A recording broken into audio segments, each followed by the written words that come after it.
আসসালামু আলাইকুম ওয়া রাহমাতুল্লাহি তাআলা ওয়া বারাকাতুহু। আপনারা সবাই কেমন আছেন? আলহামদুলিল্লাহ। আপনি কেমন আছেন? আলহামদুলিল্লাহ, আল্লাহর মেহেরবানিতে আমিও ভালো আছি।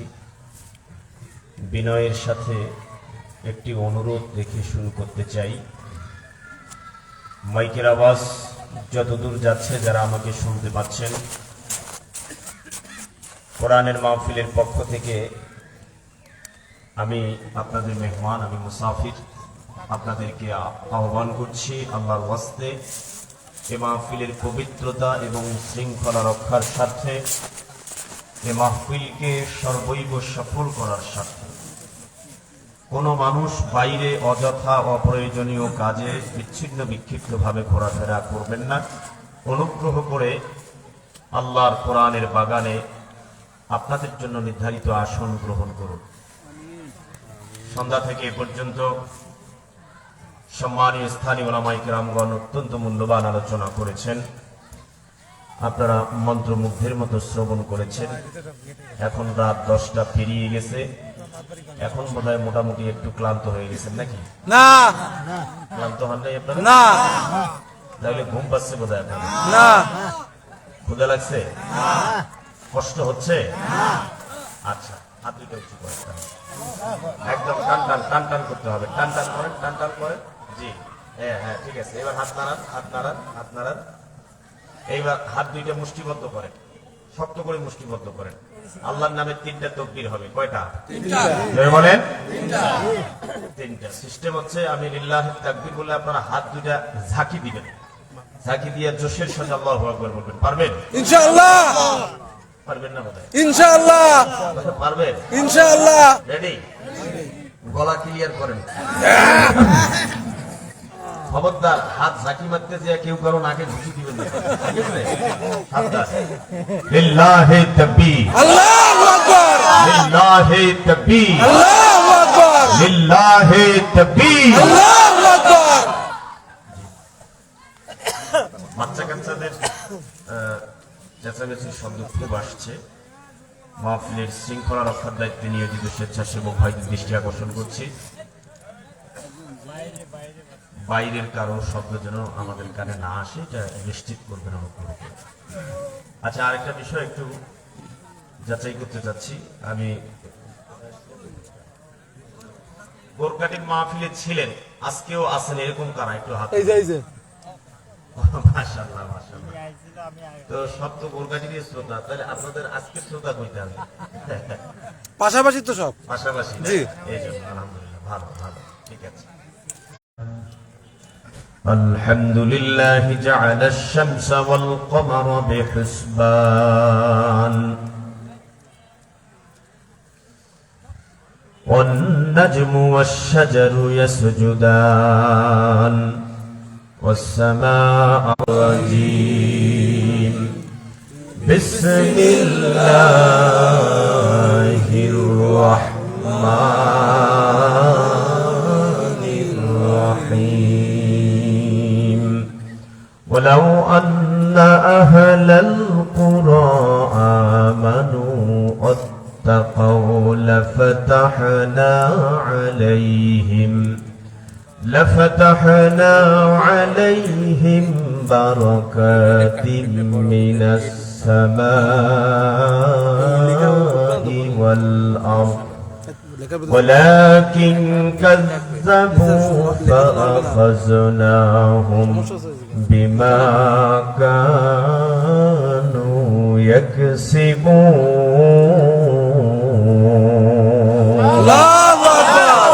قال الله تعالى إن الله وملائكته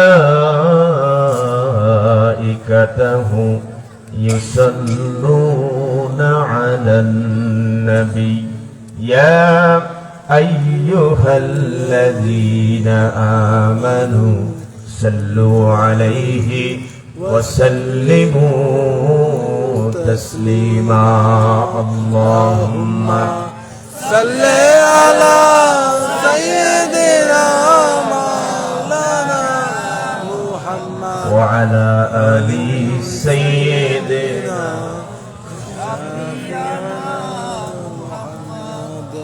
মনটা যদি হইতো পুবাল হাওয়া, হইতো যদি শুভ্র কবুতর, মেঘের ডানায় পাঠিয়ে দিতাম, মেঘের ডানায় পাঠিয়ে দিতাম মদিনারি পথে, যেথায় আমার প্রিয় নবী ঘুমাই নিরন্তর, যেথায় আমার প্রিয় হাবিব ঘুমাই নিরন্তর। আল্লাহুম্মা সাল্লি আলা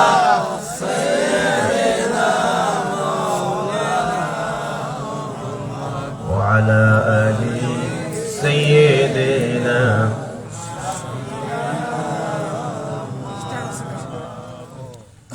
ঐতিহ্যবাহী শহীদের রক্তস্নাত জমিন খুলনা জেলার দাকব উপজেলার চালনা পৌরসভার অন্তর্গত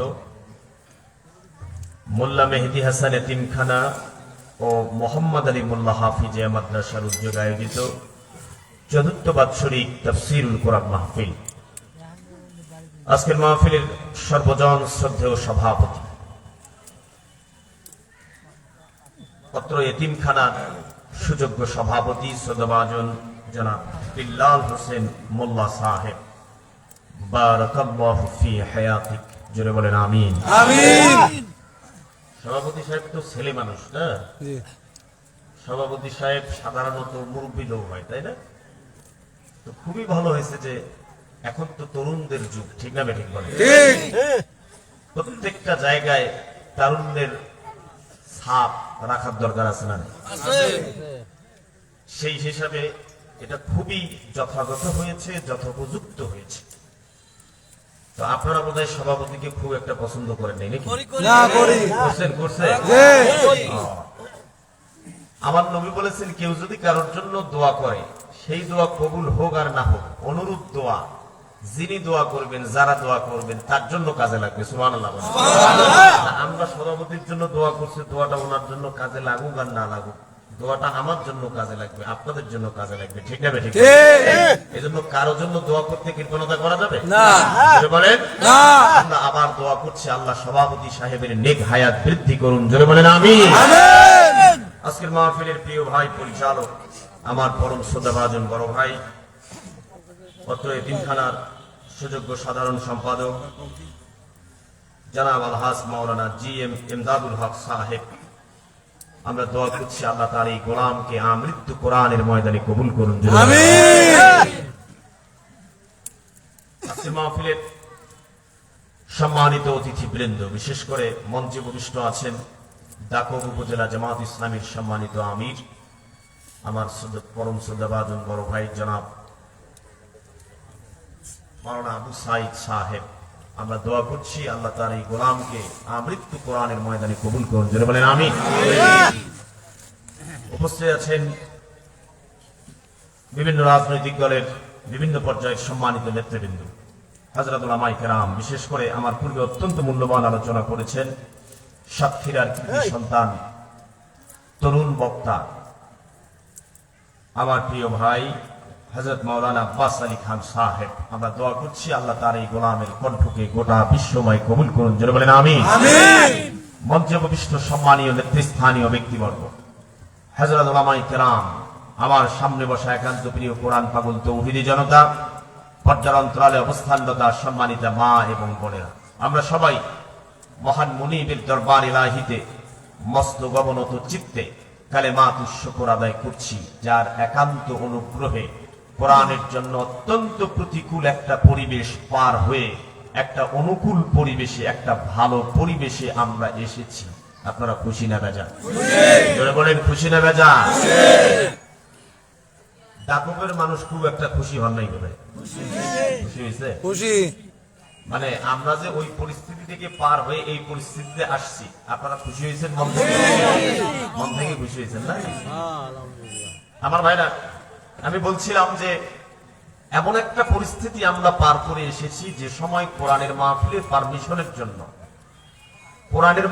পারমিশনের জন্য কোরআন পড়তে জানে না এক অক্ষর। পেটের মধ্যে বোমা মারলে পেট থেকে কোরআনের একটা সূরা বের হবে না।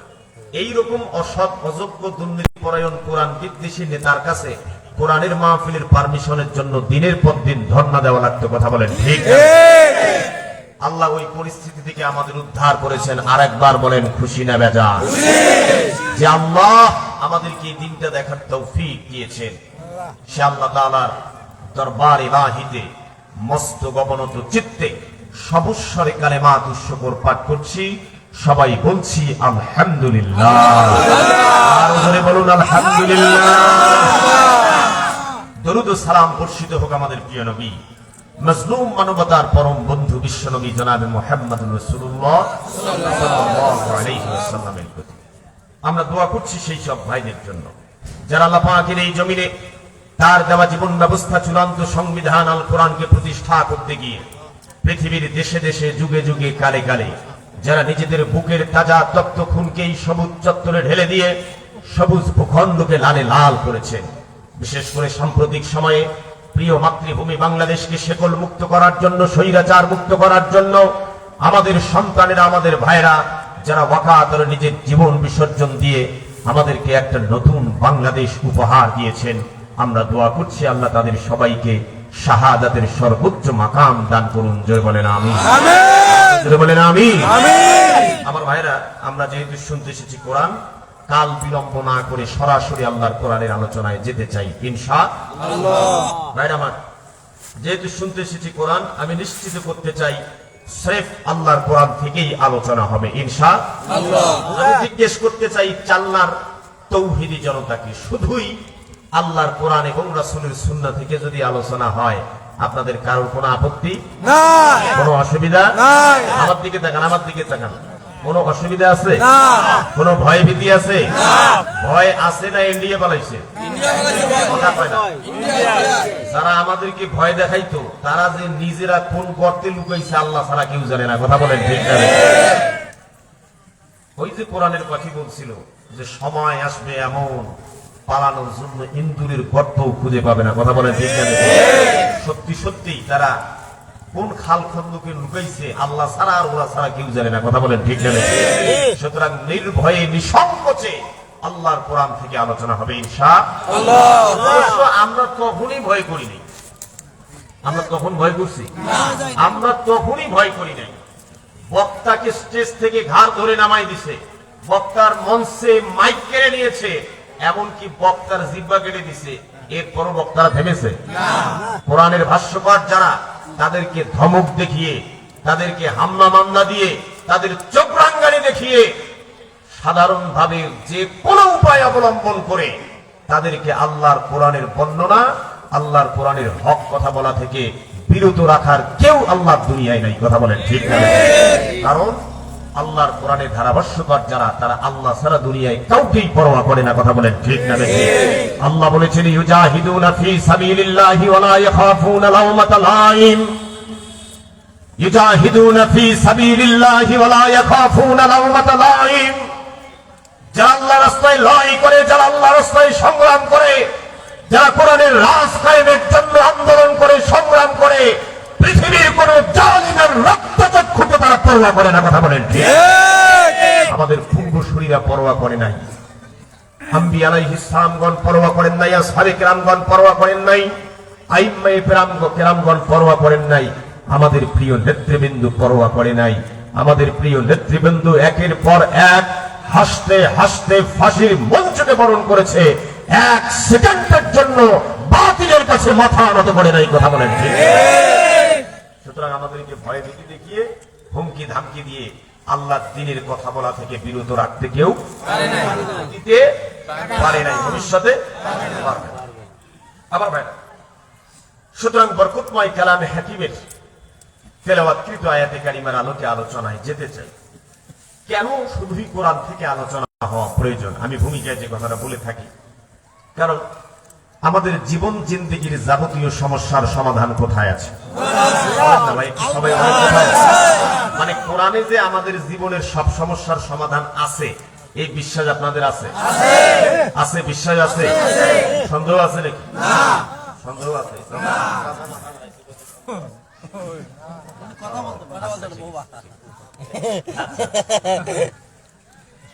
আল্লাহ বলেন وَنَزَّلْنَا عَلَيْكَ الْكِتَابَ تِبْيَانًا لِكُلِّ شَيْءٍ وَهُدًى وَرَحْمَةً وَبُشْرَى لِلْمُسْلِمِينَ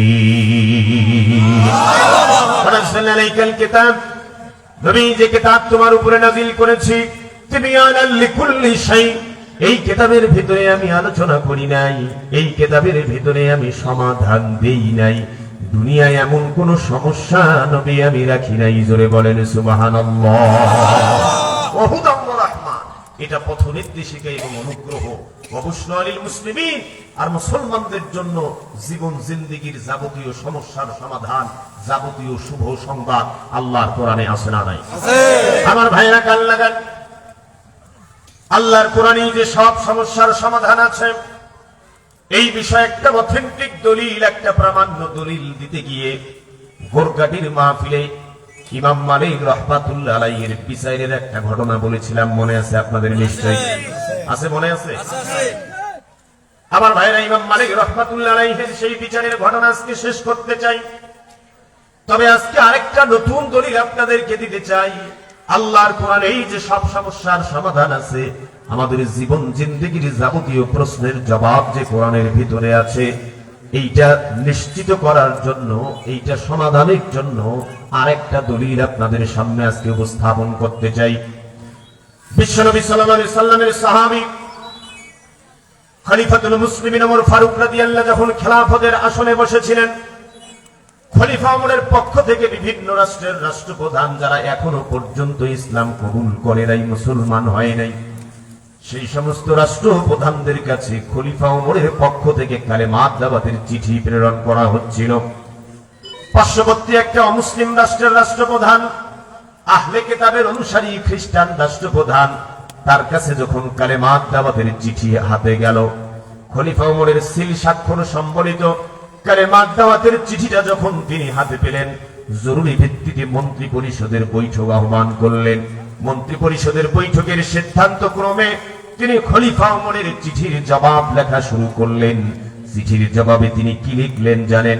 আহলে কিতাবের অনুসারী শিক্ষিত মানুষ, বুদ্ধিমান সেই রাষ্ট্রপ্রধান খলিফা ওমরের চিঠির জবাব লিখতে গিয়ে বললেন, ওমর, তুমি যেই নবীর দাওয়াত আমাকে দিয়েছো ওমর, তোমার নবী যদি সত্য হয় ওমর, তোমার নবীর উপরে অবতীর্ণ কিতাব কোরআন যদি সত্য হয় ওমর, আমার চারটা প্রশ্নের জবাব তোমাকে তোমার কোরআন দিয়া দিতে হবে ওমর।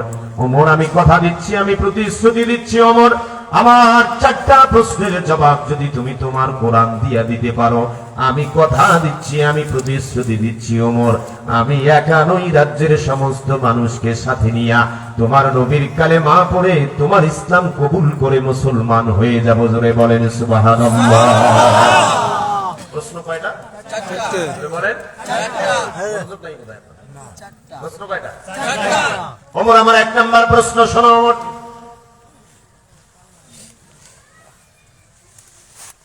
একই মায়ের পেট থেকে দুইটি যমজ ভাই একই সময়ে জন্মগ্রহণ করেছে। কিছুক্ষণ পর পর যমজ ভাই একই মায়ের পেট থেকে কিছুক্ষণ পর পর জন্মগ্রহণ করলেও ঘটনাক্রমে এক যমজ ভাই আর এক ভাইয়ের চাইতে 100 বছরের বড় হয়ে গেছে।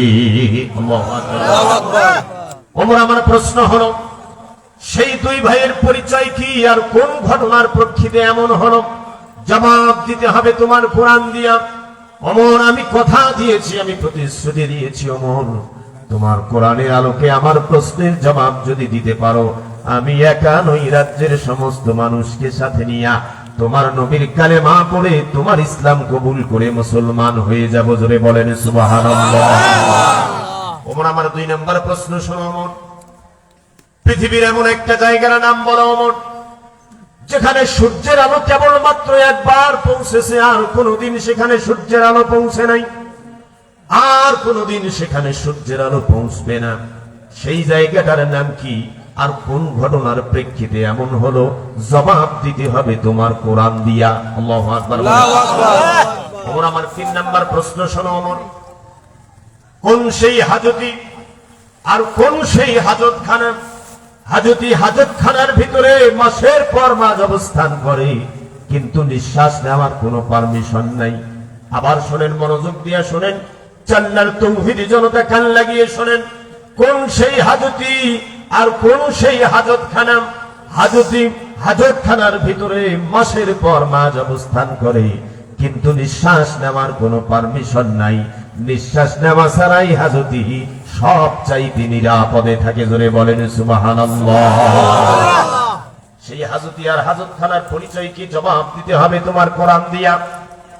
ওমর আমার 4 নাম্বার প্রশ্ন শোনো ওমর, কোন সেই কবর, কবর তার কবরের ভিতরের মানুষটাকে সাথে নিয়ে হাঁটা চলা করে।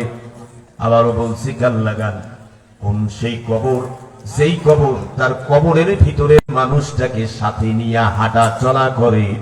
কবরও জীবিত আছে, কবরবাসীও জীবিত আছে। সেই কবর আর কবরবাসীর পরিচয় কি? জবাব দিতে হবে তোমার কোরআন দিয়া। ওমর আমি কথা দিচ্ছি, ওমর আমি প্রতিশ্রুতি দিয়েছি, ওমর আমার 4টা প্রশ্নের জবাব যদি তুমি তোমার কোরআন দিয়া দিতে পারো ওমর, আমি একা ওই রাজ্যের সমস্ত মানুষকে সাথে নিয়ে তোমার নবীর কালেমা পড়ে তোমার হাতে হাত রেখে তোমার ইসলাম কবুল করে মুসলমান হয়ে যাব। জোরে বলতে হবে সুবহানাল্লাহ। প্রশ্ন কয়টা? 4টে। জবাব দিতে হবে কি দিয়া? কোরআন দিয়া। জোরে বলেন কোরআন দিয়া। এগুলো জবাব কোরআনে আছে? আছে। আছে। এটাই তো কথা আছে হুজুর, এগুলোও আবার কোরআনে থাকে। আমাদের ধারণা যে কোরআন শরীফটা এখানে শুধু ওই যে বিয়ে তালাকের কথা আছে, মিলাদ মাহফিলের ব্যবস্থা আছে, জিন ভূত তাড়ানোর সূরা আছে, জিন ভূত তাড়ানোর সূরা আছে, জ্বর হবে সর্দি হবে সেইটা সারানোর জন্য, জ্বর সর্দি ভালো করার জন্য এই কোরআন শরীফ পড়ে ফু দিতে হবে। কোরআনের কাম এগুলোই নাকি? কোরআনের কাজ কি এগুলোই? আর ওই যে রমজান মাস আসতেছে, খতম তারাবি করতে হবে। আর কেউ মারা গেলে এই কোরআন দিয়া কি করতে হবে? কোরআন খতম করিয়া বাম্মাকে জান্নাতে ঢুকাইতে হবে। এই কোরআনের কাজ এগুলো নাকি? আচ্ছা বলেন তো, কোরআনের কাজ কি শুধুই এগুলো? ভাই জোরে বলেন না, কোরআনের কাজ কি শুধুই এগুলো? কোরআনের এর বাইরে আরো কাজ আছে না?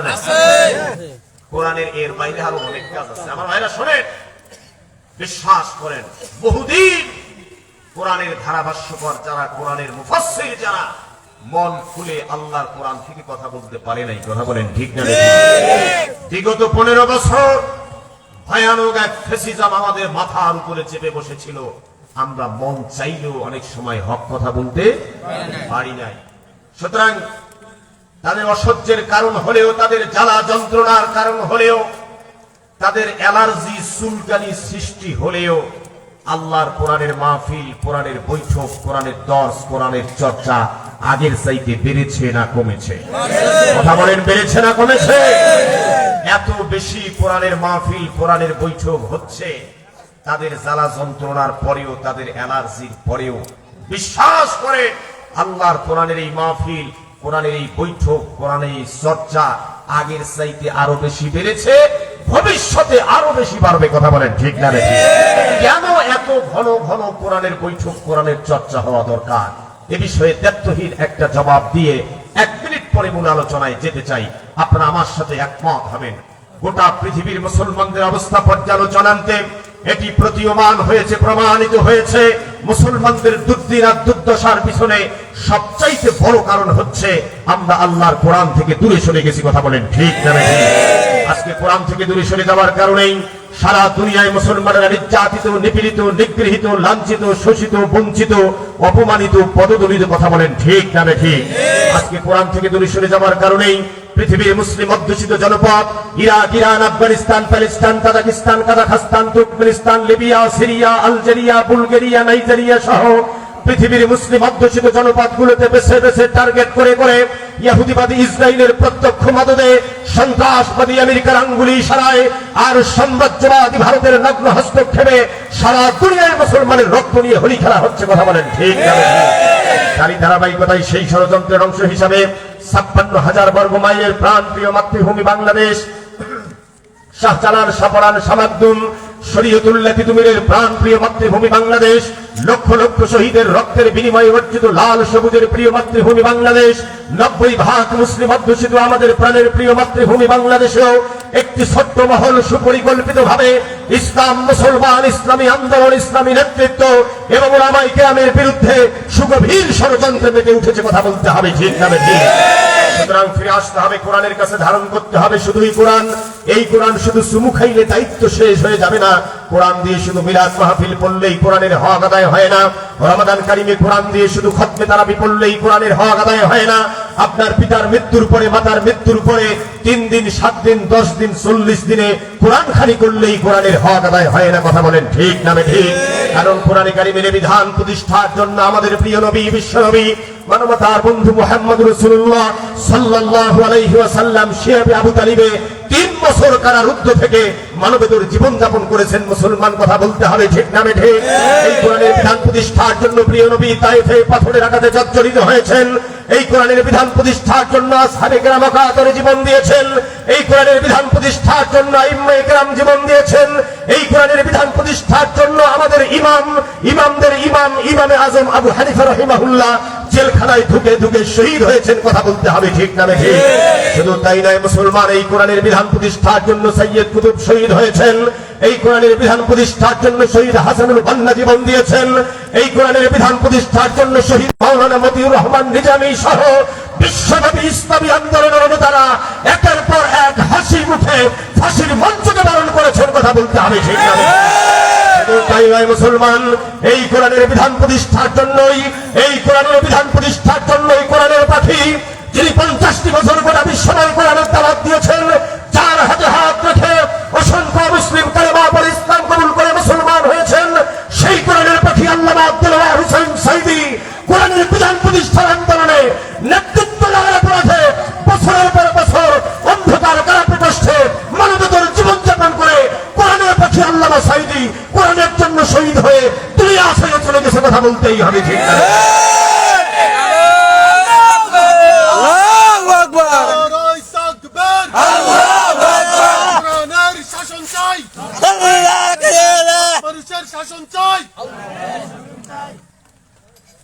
কোরআনের পাখি আল্লামা সাইদির রেখে যাওয়া সেই আদর্শ, কোরআনের পাখি আল্লামা সাইদির রেখে যাওয়া সেই আন্দোলন, কোরআনের পাখি আল্লামা সাইদির রেখে যাওয়া সেই দাওয়াত, সেই মিশনকে বাস্তবায়ন করার জন্য যদি আবার ময়দানে ডাক আসে, যদি আবার ময়দানে ডাক আসে, জীবনের ঝুঁকি নিয়ে জানমালের কোরবানি করে যে কোনো পরিস্থিতির মোকাবেলা করে নারায়ে তাকবীরের স্লোগানে যাকুবের আকাশ বাতাস প্রকম্পিত করে, চাল্লার আকাশ বাতাস প্রকম্পিত করে ইসলামের যুদ্ধের দুঃসময়ে প্রয়োজনে মাথায় কাপড়ের কাপড় বেঁধে আমাদের পূর্বসূরি শহীদদের মতো আল্লাহর কোরআনের রাজ কায়েমের জন্য যার যা আছে তাই নিয়ে ময়দানে ঝাঁপিয়ে পড়তে হবে।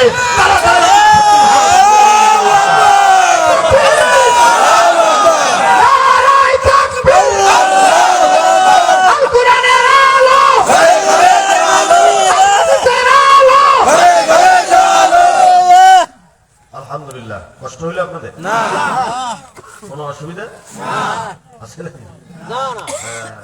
পরে আবার হুজুর লাঠি পালান না, হ্যাঁ পালাইবে নাকি? ও বাবা, এক মাহ গিয়ে কিন্তু ওই এখন না, অবশ্যই 5 আগস্টের আগের কথা। হ্যাঁ, মানে হাত তুলতে বললে হাত তুলবে, পাও তুলতে বললে পাও তুলতে রাজি আছে। হুজুর যা বলবে সব ঠিক। এইবার পুলিশ আসছে, হুজুরও রাখি সব পালাই গেছে। আপনারা এরকম করবেন নাকি? এগুলো আগের দিন বাগে গেছে, ঠিক না বেঠিক বলেন? আগের দিন কি হয়েছে? বাগে গেছে। আমার ভাইরা, জি, বরকতময় কালামে হাকিমের সূরা আরাফ পাঠ করেছি। বলেন তো কোন সূরা? সূরা আরাফ। তেলাওয়াতকৃত আয়াতে কারিমার আলোকে আলোচনার জন্য খুবই গুরুত্বপূর্ণ একটা বিষয় আমি ঠিক করেছি। ভাই কি হলো? মুরব্বি খবরদার, খবরদার। এই নরবারি দিল বাবা, ঠিক আছে। আমার ভাইরা, আমি গত মাহফিলে, যেহেতু ম্যাক্সিমাম শ্রোতা 90% শ্রোতা ওখানে ছিলেন, গত মাহফিলে আমি যেখানে শেষ করেছি আজকে ওই জায়গা থেকে আলোচনাটা শুরু করতে চাই। তাহলে একই বিষয়ের আলোচনাটা আমাদের কমপ্লিট হবে আমার ভাইরা, মানে একটা সিরিজ আলোচনা হয়ে যাবে।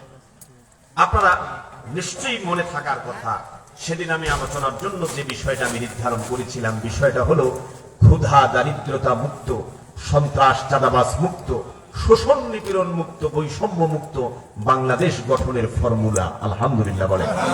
এই ক্ষুধা দারিদ্রতা মুক্ত বাংলাদেশ গঠনের জন্যই জুলাইয়ের আন্দোলনে আমাদের সন্তানেরা, আমাদের ভাইয়েরা ওয়াকাতরে নিজের জীবন বিলিয়ে দিয়েছিল। কথা বলেন ঠিক না?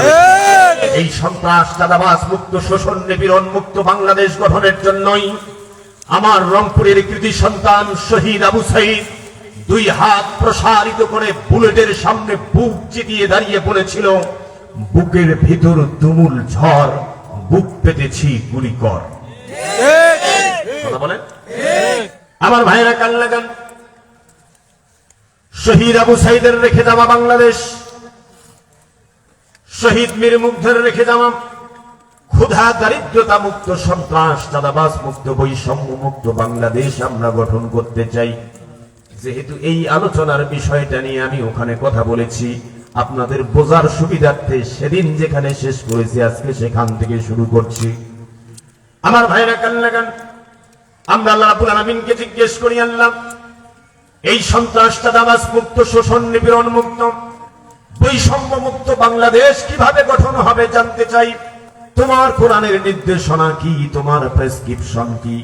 রব্বুল আলামিন গোটা কোরআনে কারিমে ক্ষুধা দারিদ্রতা মুক্ত, সন্ত্রাস চাঁদাবাজ মুক্ত, বৈষম্য মুক্ত বাংলাদেশ গঠনের জন্য মোটা দাগে 4 দফা কর্মসূচি ঘোষণা করেছেন। জোরে বলতে হবে কয় দফা? 4 দফা। জোরে বলতে হবে কয় দফা? ডান হাতের 4টা আঙ্গুল উঁচু করে সবাই টান টান করে দেখিয়ে বলেন তো কয় দফা? এবার আমরা আল্লাহ রাব্বুল আলামিনকে জিজ্ঞেস করি, আল্লাহ 1 নাম্বার কর্মসূচি কি? প্রথম দফা কর্মসূচি কি? রব্বুল আলামিন বলেন, ক্ষুধা দারিদ্রতা মুক্ত, সন্ত্রাস চাঁদাবাজ মুক্ত, বৈষম্য মুক্ত বাংলাদেশ যদি গঠন করতে চাও, শোষণ নিপীড়ন মুক্ত বাংলাদেশ যদি গঠন করতে চাও, আমার কোরআনের প্রেসক্রিপশন অনুযায়ী 1 নাম্বার কর্মসূচি হলো আল্লাহর গোলামির কাছে মাথা নত করতে হবে। জোরে বলেন সুবহানাল্লাহ।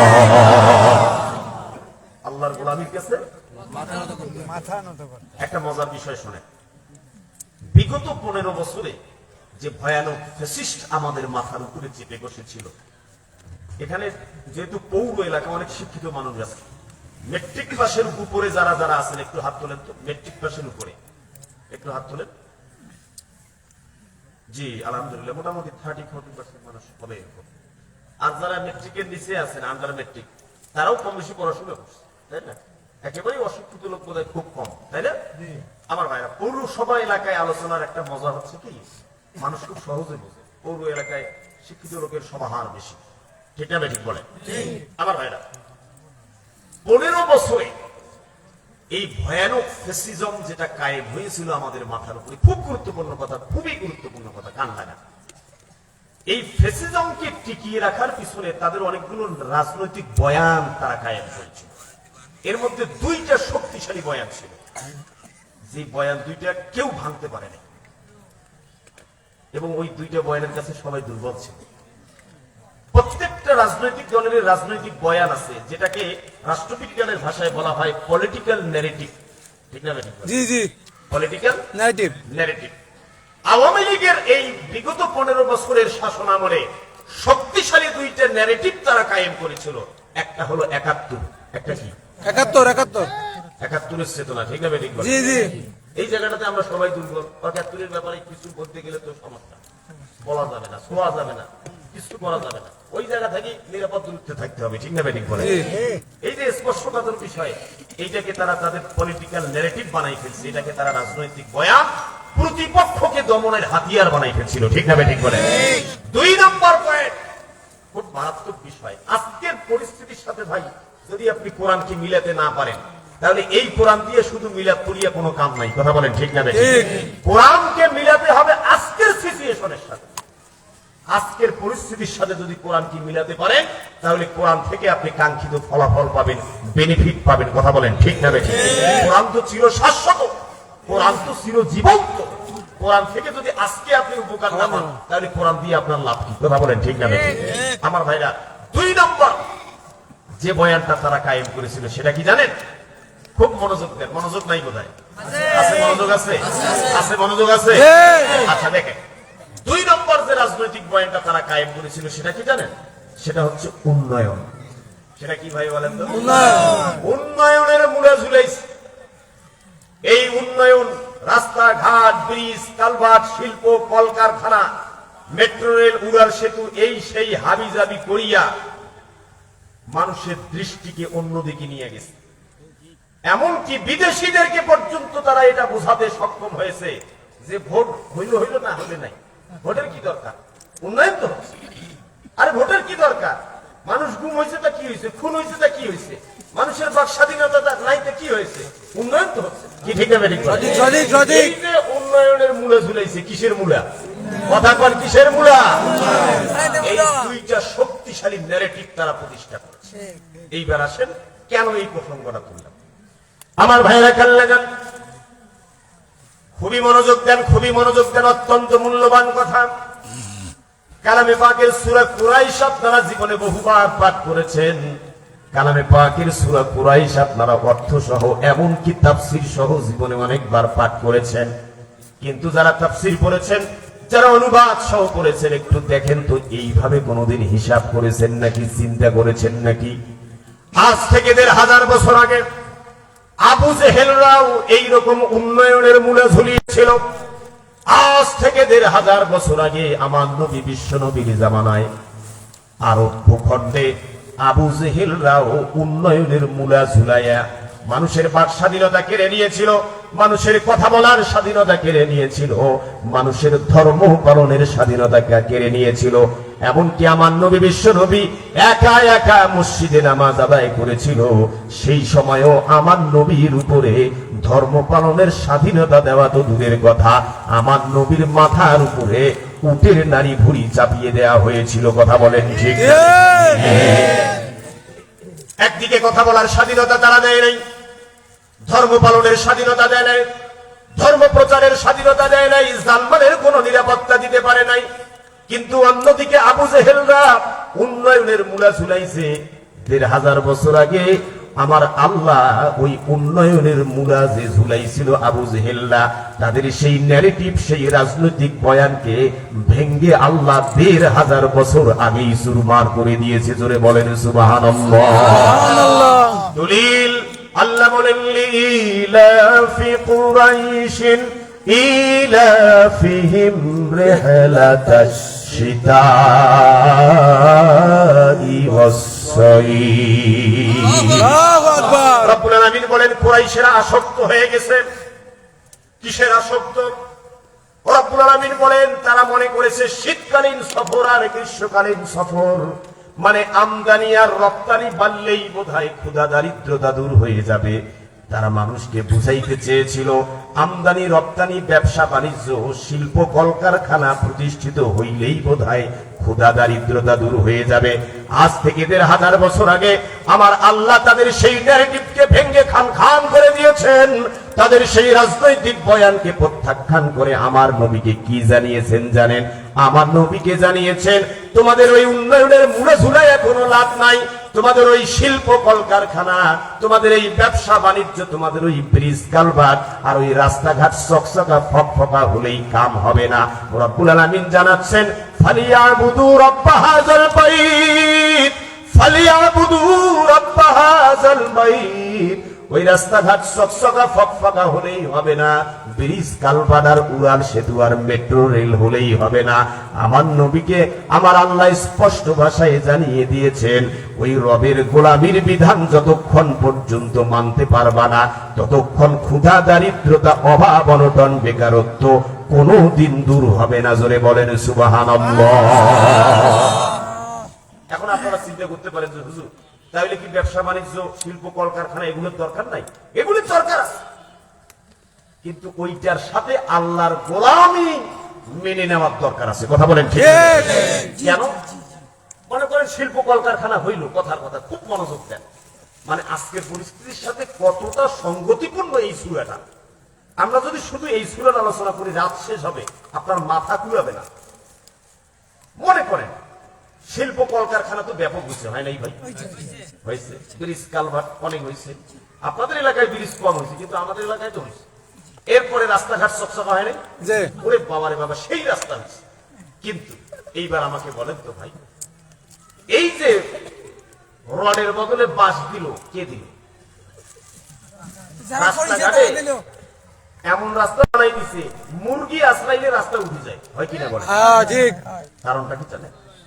ব্রিজ হবে, কালভার্ট হবে, শিল্প কলকারখানা সবই হবে, কিন্তু আল্লাহর প্রকৃত গোলাম যদি না থাকে, আল্লাহর গোলামীর অনুভূতি যদি না থাকে, আল্লাহ ভীতি যদি অন্তরে না থাকে, তাহলে রডের বদলে বাঁশ দিবে, উন্নয়নের মূলা ঝুলাইয়া জনগণের দৃষ্টি ভিন্ন খাতে প্রবাহিত করে, উন্নয়নের হাজার কোটি টাকা লোপাট করে কানাডার বেগম পাড়ায় সম্পদের পাহাড় রচনা করবে, জনগণের পকেট কেটে জনগণকে রাস্তায় নেমে ফকির বানিয়ে ছাড়বে। কথা বলেন ঠিক না? এরকম হয়েছে কিনা? তার মানে বুঝছেন কি, এই যে উন্নয়নটা, এটা একটা মূল্য ছিল। এটা কি ছিল? এটা লোক দেখানোর একটা ন্যারেটিভ ছিল, ক্ষমতাকে কুক্ষিগত করার একটা ন্যারেটিভ। উন্নয়নের কথা কথিত আওয়ামী ন্যারেটিভ ছিল মানুষের ভোটের অধিকার কেড়ে নেওয়ার ন্যারেটিভ। এই উন্নয়নের ন্যারেটিভ ছিল দিনের ভোট তাহাজ্জুদের ওয়াক্তে বাক্সবন্দি করার ন্যারেটিভ। এই উন্নয়নের ন্যারেটিভ ছিল আয়নাঘর কায়েম করে নিরপরাধ মানুষকে আয়নাঘরে বন্দী করে ভয়ানক জুলুম নির্যাতন চালিয়ে মানুষকে দম বন্ধ করার পরিস্থিতিতে সৃষ্টি করে মানুষকে বছরের পর বছর আয়নাঘরের অন্ধকার কারা প্রকোষ্ঠে রেখে জুলুম করার ন্যারেটিভ। কথা বলেন ঠিক না ঠিক? এই ন্যারেটিভ দিয়ে তারা সবকিছু মানুষকে বোঝানোর চেষ্টা করতেছে। কি হয়েছে? হয়েছে উন্নয়ন তো হয়েছে, বলে নাই? মানে কি হয়েছে? হয়েছে উন্নয়ন তো হয়েছে। আরে ভাই, যত আওয়ামী লীগের আছে 5ই আগস্টের আগ পর্যন্ত এত এত এত এত অন্যায় করছে, এরপরও যদি তাকে কিছু বলেন, তা বলবে এই শোনো, ঠিক আছে, সব ঠিক আছে। আচ্ছা বলো তো, হাসিনার আমলে যে এই রাস্তাঘাট হয়েছে, কারো আমলে এটা হয়েছে? বলে না? মানে ঘুরে ফিরি ওই উন্নয়ন, ঘুরে ফিরি ওই উন্নয়ন। ঠিক না ঠিক? বলে তোর উন্নয়ন ধুয়ে পানি খাবে, এটা ঠিক বলে। আমার ভাইরা 1500 বছর আগে ওই উন্নয়নের ন্যারেটিভ আল্লাহ ভেঙে দিয়েছেন। রব্বুল আলামিন কি শর্ত দিয়েছেন জানেন? আল্লাহ বলেন, আমার সাথে সবাই পড়েন, ফালইয়াবুদু রাব্ব হাযাল বাইতিল্লাযী আত'আমাহুম মিন জু'ইন ওয়া আমানাহুম মিন খাউফ। আল্লাহু আকবার। রব্বুল আলামিন বলেন, ওই যে কাবা ঘর দেখা যায়, ওই কাবার মালিকের দাসত্বের বিধানকে জীবনের সকল ক্ষেত্রে মেনে নাও। ব্রিজ কালভার্ট যাই করো, শিল্প কলকারখানা যাই করো, ব্যবসা বাণিজ্য আমদানি রপ্তানি যাই করো না কেন, কিন্তু আল্লাহর গোলামীর বিধানকে জীবনের সকল ক্ষেত্রে তোমাদের পাথেয় হিসাবে গ্রহণ করতে হবে। এবার আমরা আল্লাহকে জিজ্ঞেস করি, আল্লাহ, জীবনের সকল ক্ষেত্রে তোমার গোলামীকে যদি আমরা পাথেয় হিসাবে গ্রহণ করতে পারি, কি লাভ হবে মাবুদ? রব্বুল আলামিন আমাদেরকে কি প্রতিশ্রুতি দিচ্ছেন? আমার দিকে তাকান। রব্বুল আলামিন বলেন, আমি কথা দিচ্ছি, আমি প্রতিশ্রুতি দিচ্ছি বান্দা, আল্লাযী আত'আমাহুম মিন জু', আমি কথা দিচ্ছি, প্রতিশ্রুতি দিচ্ছি, ক্ষুধা, দারিদ্রতা, অভাব, অনটন, বেকারত্ব আমি আল্লাহ চিরতরে দূর করে দেব। জোরে বলেন সুবহানাল্লাহ। আল্লাহু আকবার। গ্যারান্টি কে দিয়েছেন ভাই? আল্লাহ। বলেন না ভাই, গ্যারান্টি কে দিয়েছেন? আল্লাহ। বিশ্বাস হয়? আমরা এই পর্যন্ত গত মাহফিলে আলোচনা করেছিলাম। আমি এইটা বুঝাতে গিয়ে সৌদি আরবের উদাহরণ দিয়েছিলাম, ভারতের উদাহরণ দিয়েছিলাম, মনে আছে আপনাদের নিশ্চয়ই। আমার ভাইরা, এইবার আসেন পরবর্তী পয়েন্টে যাই। আল্লাহর গোলামীর বিধান কায়েম করতে হবে জীবনের সকল ক্ষেত্রে। আমি অনেকগুলো উদাহরণ দিয়ে সেদিন মাহফিলে বোঝানোর চেষ্টা করেছিলাম। এইবার আসেন, এবার সামনে একটু আগাই। আল্লাহর গোলামীর বিধানকে যদি জীবনের সকল ক্ষেত্রে মানতে চান, বাধা আসবে, প্রতিবন্ধকতা আসবে।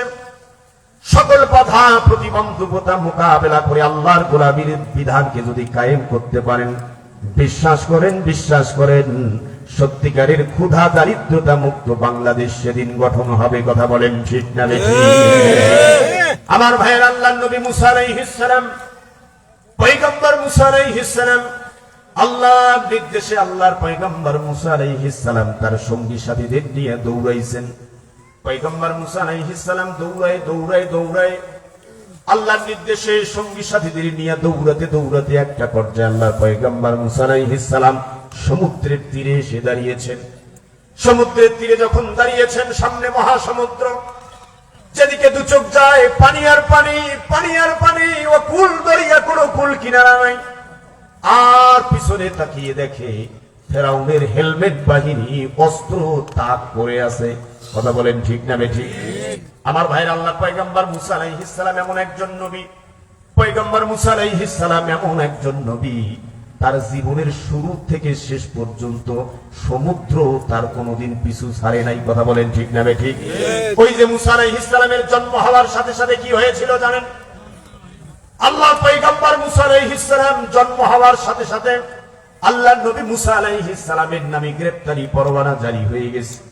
গ্রেফতারি পরোয়ানা যখন জারি হয়ে গেছে, আহারে, আমরা সেই আদর্শের কর্মী, আমরা সেই দলের লোক, আমরা সেই আদর্শের অনুসারী। আমাদের নেতা মুসা আলাইহিস সালাম জন্মের পরেই তার নামে গ্রেফতারি পরোয়ানা জারি হয়েছিল। কথা বলেন ঠিক না বেঠিক? কি হয়েছিল মুসা আলাইহিস সালাম জানেন?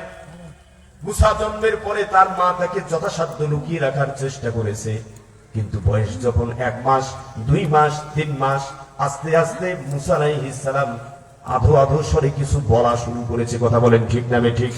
মুসা যখন আব্বা আম্মা আস্তে আস্তে অল্প অল্প করে বলা শুরু করেছে, জোরে জোরে কাঁদতে শুরু করেছে, জোরে জোরে হাসতে শুরু করেছে, বাড়ির পাশের লোকেরা জানতে পেরেছে। মুসার মায়ের ভয় শুরু হয়ে গেল, আহারে, আমার এই কলিজার টুকরার খবর যদি ফেরাউনের দরবারে চলে যায়, তাহলে তো আমার মুসার আস্ত রাখবে না। এইবার মুসার মা প্রতি মুহূর্তে ভীত সন্ত্রস্ত হয়েছে।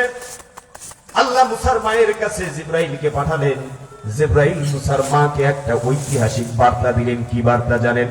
আমার ভাইয়ের, আল্লাহ রাব্বুল আলামিন বলেন, وأوحينا إلى أم موسى أن أرضعيه فإذا خفت عليه فألقيه في اليم ولا تخافي ولا تحزني إنا رادوه إليك إلى أم موسى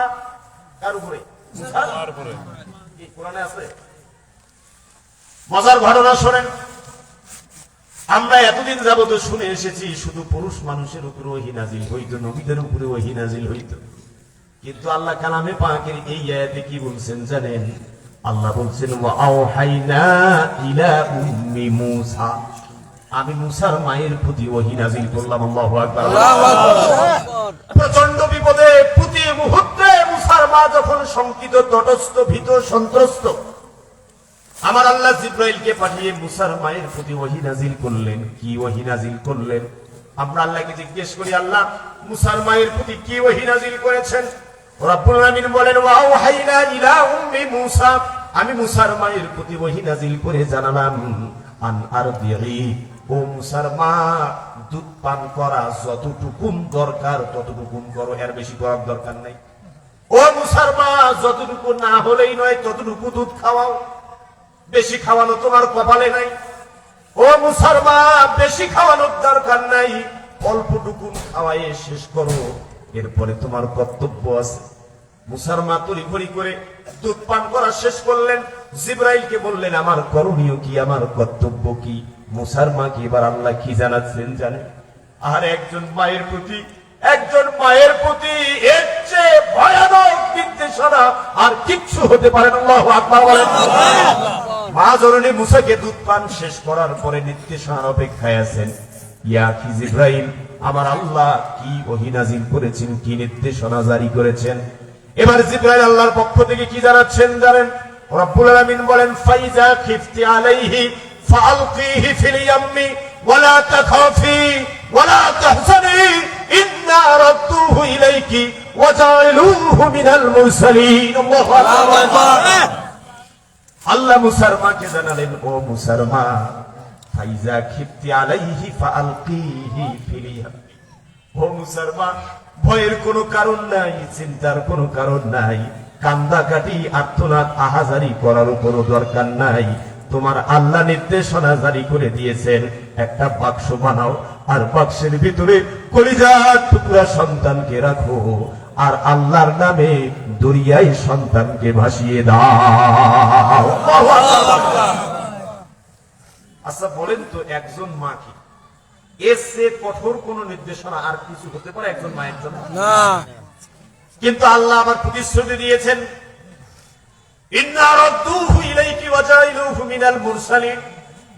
চিন্তা করো না, তোমার কলিজার টুকরা মুসাকে আমি আল্লাহ তোমার করে ফিরিয়ে দেব। আল্লাহু আকবার। তোমার মুসার মা, আমি আল্লাহ কথা দিচ্ছি, আমি আল্লাহ প্রতিশ্রুতি দিচ্ছি, মুসার মা, ওয়া জাইলুহু মিনাল মুরসালিন, তোমার মুসাকে আমার রাসূলদের অন্তর্ভুক্ত করে নেব। জোরে বলেন সুবহানাল্লাহ। চতুর্দিক থেকে র‍্যাব, পুলিশ, বিজিবি, যৌথ বাহিনী ঘেরাও করে ফেললে যেই অবস্থা হয়, ওই রকম অবস্থা। আচ্ছা, আপনারা কোনোদিন যৌথ বাহিনীর কবলে পড়ছিলেন? পড়েন নাই?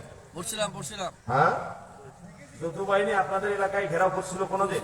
এলাকায় ছিল, কিন্তু ওই ঘেরাও যে করে ওইরকম কবলে পড়েন নাই।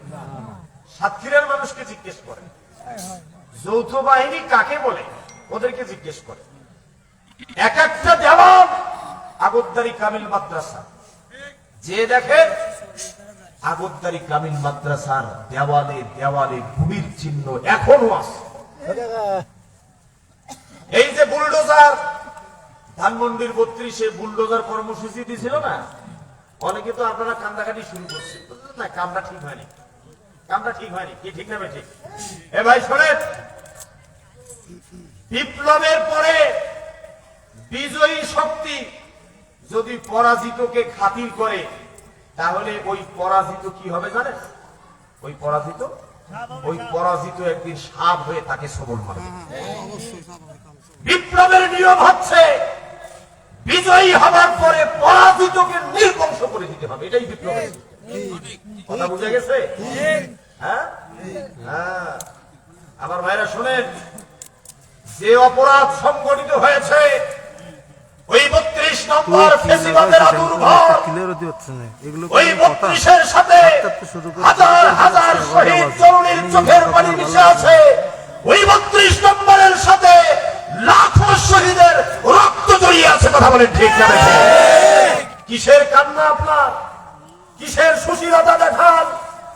কিসের উদারতা দেখান? 32 নম্বরে যখন বুলডোজার চালানো হয়েছে, তার আগে আপনি ভেবে দেখেন নাই আজকে 32 নম্বরে যে বুলডোজার চালানো হয়েছে, সাতক্ষীরার নিরপরাধ অসংখ্য মানুষের বাড়িতে এর আগেই বুলডোজার কর্মসূচি চালানো হয়েছিল। কথা বলেন ঠিক না? হয় নাই? তখন কোথায় ছিল মায়া কান্না?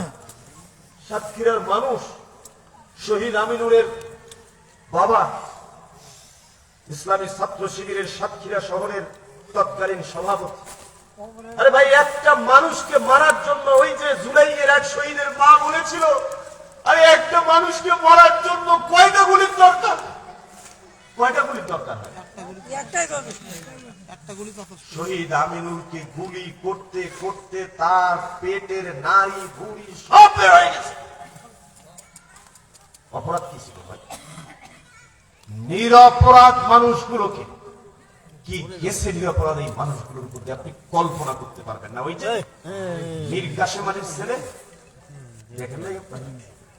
শহীদ মীর কাসেম আলীর ছেলে ব্যারিস্টার আরমান, যারা এখনো আওয়ামী লীগের প্রতি দয়া দেখাতে চান, ফ্যাসিবাদের প্রতি উদারতা দেখাতে চান, ওই আয়না ঘর ফেরত শহীদ মীর কাসেম আলীর একমাত্র ছেলে, কলিজার টুকরা সন্তান ব্যারিস্টার আরমানের দিকে তাকান। যেদিন আয়না ঘর প্রদর্শিত হয়েছিল, ডক্টর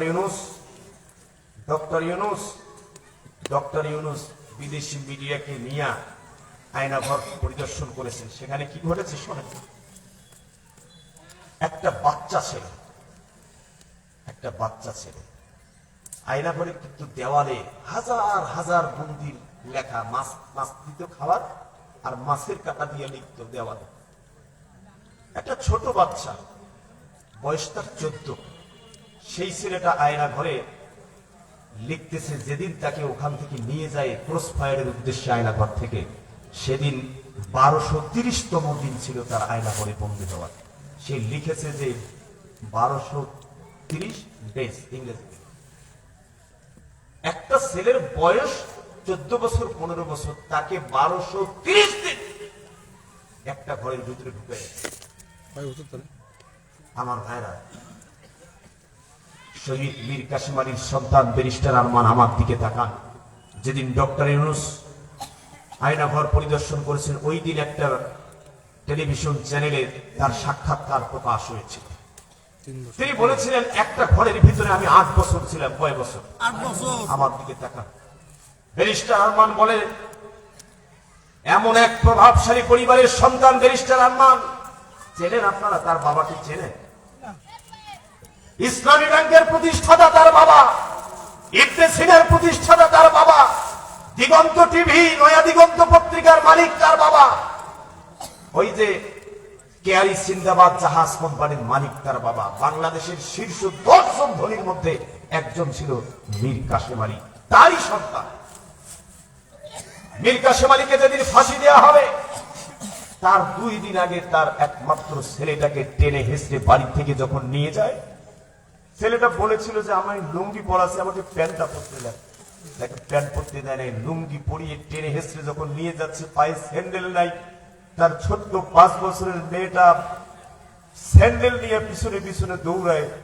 দাদিকে বলতেছে, দাদি আমার বাবাকে তো ওরা স্যান্ডেল পরতে দিল না। আমার ভাইরা, সেই মীর কাসেম আলীর ছেলে ব্যারিস্টার আরমান যেদিন বের হয়ে এসেছে, সে জানেই না যে বাংলাদেশে বিপ্লব ঘটে গেছে। দেশে থাকে রে ভাই, দেশের একটা ঘরের ভিতরে থাকে, কিন্তু বাংলাদেশে যে বিপ্লব হয়ে গেছে, হাসিনা যে পালাই গেছে, সে খবরও তারা জানে না। 3 দিন পরে বের হয়েছে, ঠিক না? জি। 3 দিন পরে বের হয়েছে। বের হওয়ার সেই ঘটনাটা শোনেন, 1 মিনিটে বলতে চাই। উনি বললেন যে আমাকে উঠানো হলো একটা মাইক্রোতে, উঠানোর পরে আমাকে মাইক্রোর মেঝেতে শোয়াইয়া 2 জন আমার উপরে বসেছে, আমার হাত বাঁধা, আমার চোখ বাঁধা। বেশ কিছুক্ষণ আসার পরে আমাকে উঠানো হলো, উঠে বসানো হলো। বসানোর পরে আমাকে বলতেছে, উনি মনে করছে যে আজকে তো আমার বোধহয় শেষ দিন। সে সূরা ইয়াসিন পাঠ করতেছে, যে সূরা ইয়াসিন পাঠ করলে মৃত্যু সহজ হয়। সে বারবার দোয়া কালাম পাঠ করতেছে। এমন সময় তারা তাকে জিজ্ঞেস করতেছে যে এতদিন কোথায় ছিলে বলো। তা বলছে যে আমি কিছুই জানি না। বলছে আমরা কারা? বলছে আমি কিছুই জানি না। বলছে তাহলে মানুষ জিজ্ঞেস করলে এটাই বলবা, বলে একটা ধাক্কা দিয়া গাড়ি থেকে নামাই দিচ্ছে। এইবার লোকটা মীর কাসেম আলীর ছেলে ব্যারিস্টার আরমান, সে বুঝতে পারছে যে না, আমাকে মারবে না, আমাকে মারলে তো এই কথা বলতো না, যে কেউ জিজ্ঞেস করলে এইটা বলবা। এরপরে কি হয়েছে শোনে। 1 ঘন্টা চুপচাপ ছিল। যখন সে বুঝতে পারলো যে না, ওরা নাই, চলে গেছে, এরপর আস্তে করে চোখের কাপড়টা সরাই দেখতেছে যে ঝিঝি পোকার শব্দ শোনা যায়। কিছুক্ষণের মধ্যে ফজরের আজান শোনা গেল। আস্তে আস্তে ভোরের আলো যখন বের হচ্ছে, হাঁটতে হাঁটতে পাশে একটা মসজিদে গেল। মসজিদে যাবার পরে উজু করে নামাজ আদায় করলো, পরনে একটা সিলাই গেঞ্জি আর একটা লুঙ্গি। মসজিদের ইমাম সাহেবকে বলল যে এখানে আশপাশে, নামাজ শেষ করার পরে বললো যে এখানে আশপাশে ইবনে সিনার হসপিটাল কোথায়। উনি দেখাই দিল যে ইবনে সিনার হসপিটাল সামনে কিছু যাওয়ার পরে হাঁটতে হাঁটতে অমুক জায়গায় পাবে। ইবনে সিনার হসপিটালে গেল ফজরের নামাজের পরে। তার বাবা ওই হসপিটালের মালিক, তার বাবা ওই হসপিটালের প্রতিষ্ঠাতা। ফজরের পর ক্লিনারেরা ঝাড়ু টাড়ু দিচ্ছে। জিজ্ঞেস করছে যে ম্যানেজার স্যার আছে? আমি ম্যানেজারের সাথে কি কথা বলতে চাই। তার সেরা পোশাক আর লুঙ্গি দেখে পছন্দ হয় নাই। বলছে যে ম্যানেজার নাই। মনে করছে পাগল টাগল হবে অথবা ভিখারি হবে। বলছে পরে এসে ম্যানেজার নাই। খুব কাকুতি মিনতি করলো। তারপরে বললো যে 9টার সময় স্যার আসবে। তারপরে 9টা পর্যন্ত বসে আছে সিঁড়িতে, সিঁড়িতে বসে আছে। তার বাবা যে প্রতিষ্ঠানের প্রতিষ্ঠাতা, ওই সিঁড়িতে ভিখারির মতো বসে আছে সকাল 9টা পর্যন্ত। ম্যানেজার আসলো, ঢুকতে দিচ্ছে না কেউ, তাকে জোর করে ঢুকলো। ম্যানেজারও মনে করছে পাগল টাগল হবে। বলছে যে স্যার আমি পাগল না, আমাকে একটু কথা বলতে দেন। আচ্ছা ঠিক আছে বলো। তো ম্যানেজারকে বললো যে স্যার আপনার ফোনটা একটু দেন 1 মিনিটের জন্য, আমি একটা গুগলে সার্চ করে একটা জিনিস দেখাতে চাই। তো ম্যানেজারও কৌতূহলী হয়ে বুঝতে পারলো যে না, ছেলেটা তাহলে এই পাগল টাগল না, গুগলের কথা যেহেতু বলতেছে পাগল হবে না। সে ম্যানেজারের ফোনটা নিল, গুগল সার্চ করে তার নিজের ছবিটা মোবাইলে বের করছে। বের করে ম্যানেজারকে দেখাইছে যে স্যার সেটা কি ছিলেন?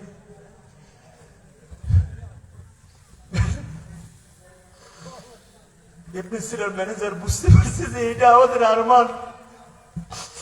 জড়াই ধরছে, কতক্ষণ বুকে রেখে কান্দাকাটি করছে। সাথে সাথে বাড়িতে ফোন করছে, ফোন করে বলছে যে তাড়াতাড়ি হসপিটালে আসে। আর ওনার বাড়ির লোকেরা মনে করছে যে বোধহয় লাশ পাওয়া গেছে। তো বলছে যে সত্য কথা বলো, কি হয়েছে, লাশ পাঠাইছে নাকি? বলছে যে না, লাশ না, আরমান ফিরে আসছে। আবার ভাইরা 8 বছর একটা ঘরের ভিতরে ছিল, নিরপরাধ একটা ছেলে, একটা ব্যারিস্টারের, একজন প্রভাবশালী শিল্পপতির ছেলে, একটা ব্যারিস্টার ছেলে, কোন অপরাধ ছাড়াই 8টা বছর তার জীবন থেকে কেড়ে নেওয়া হয়েছে। আপনি কি মনে করেছেন এই জুলমাতের বিচার হওয়ার দরকার আছে না নাই? জুলমাতের বিচার হওয়ার দরকার আছে না নাই? কিসের সুশীলতা দেখান, কিসের উদারতা দেখাতে চান, কিসের ক্ষমা?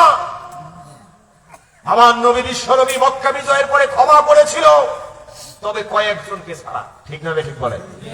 সাধারণ ক্ষমা পেয়ে তারা, গ্রামে গঞ্জের সাধারণ আওয়ামী লীগের সাপোর্টার যারা, তারা ক্ষমা পেতে পারে, যারা তেমন কোন অপরাধের সাথে যুক্ত নেই। কিন্তু যারা নৃশংসতার সাথে জড়িত ছিল, যারা গণহত্যার সাথে জড়িত ছিল, যারা আয়না ঘর খুন খুনের সাথে জড়িত ছিল, তাদের অপরাধ করলে আল্লাহ তো আমাদের ক্ষমা করবে না। কথা বলেন ঠিক না বেঠিক?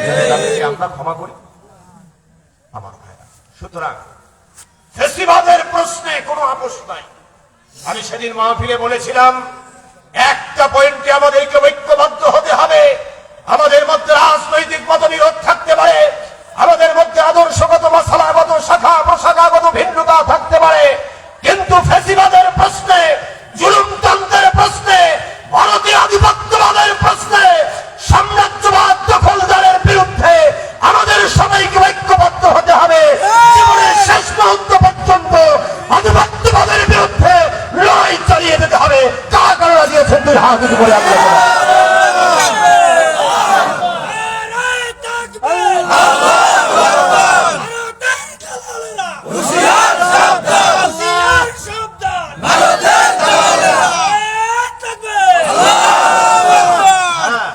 স্লোগান এইটাই, ভারতের দালালদের কোন স্থান নাই।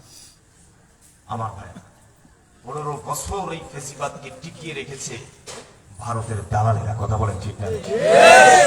আমার ওই যে তাদেরকে ফাঁসিতে ঝোলানো হয়েছে, তাদের অপরাধ একটাই, তারা এদেশে ভারতীয় আধিপত্যবাদ কায়েম হোক এটা চাই নাই। কথা বলেন ঠিক না?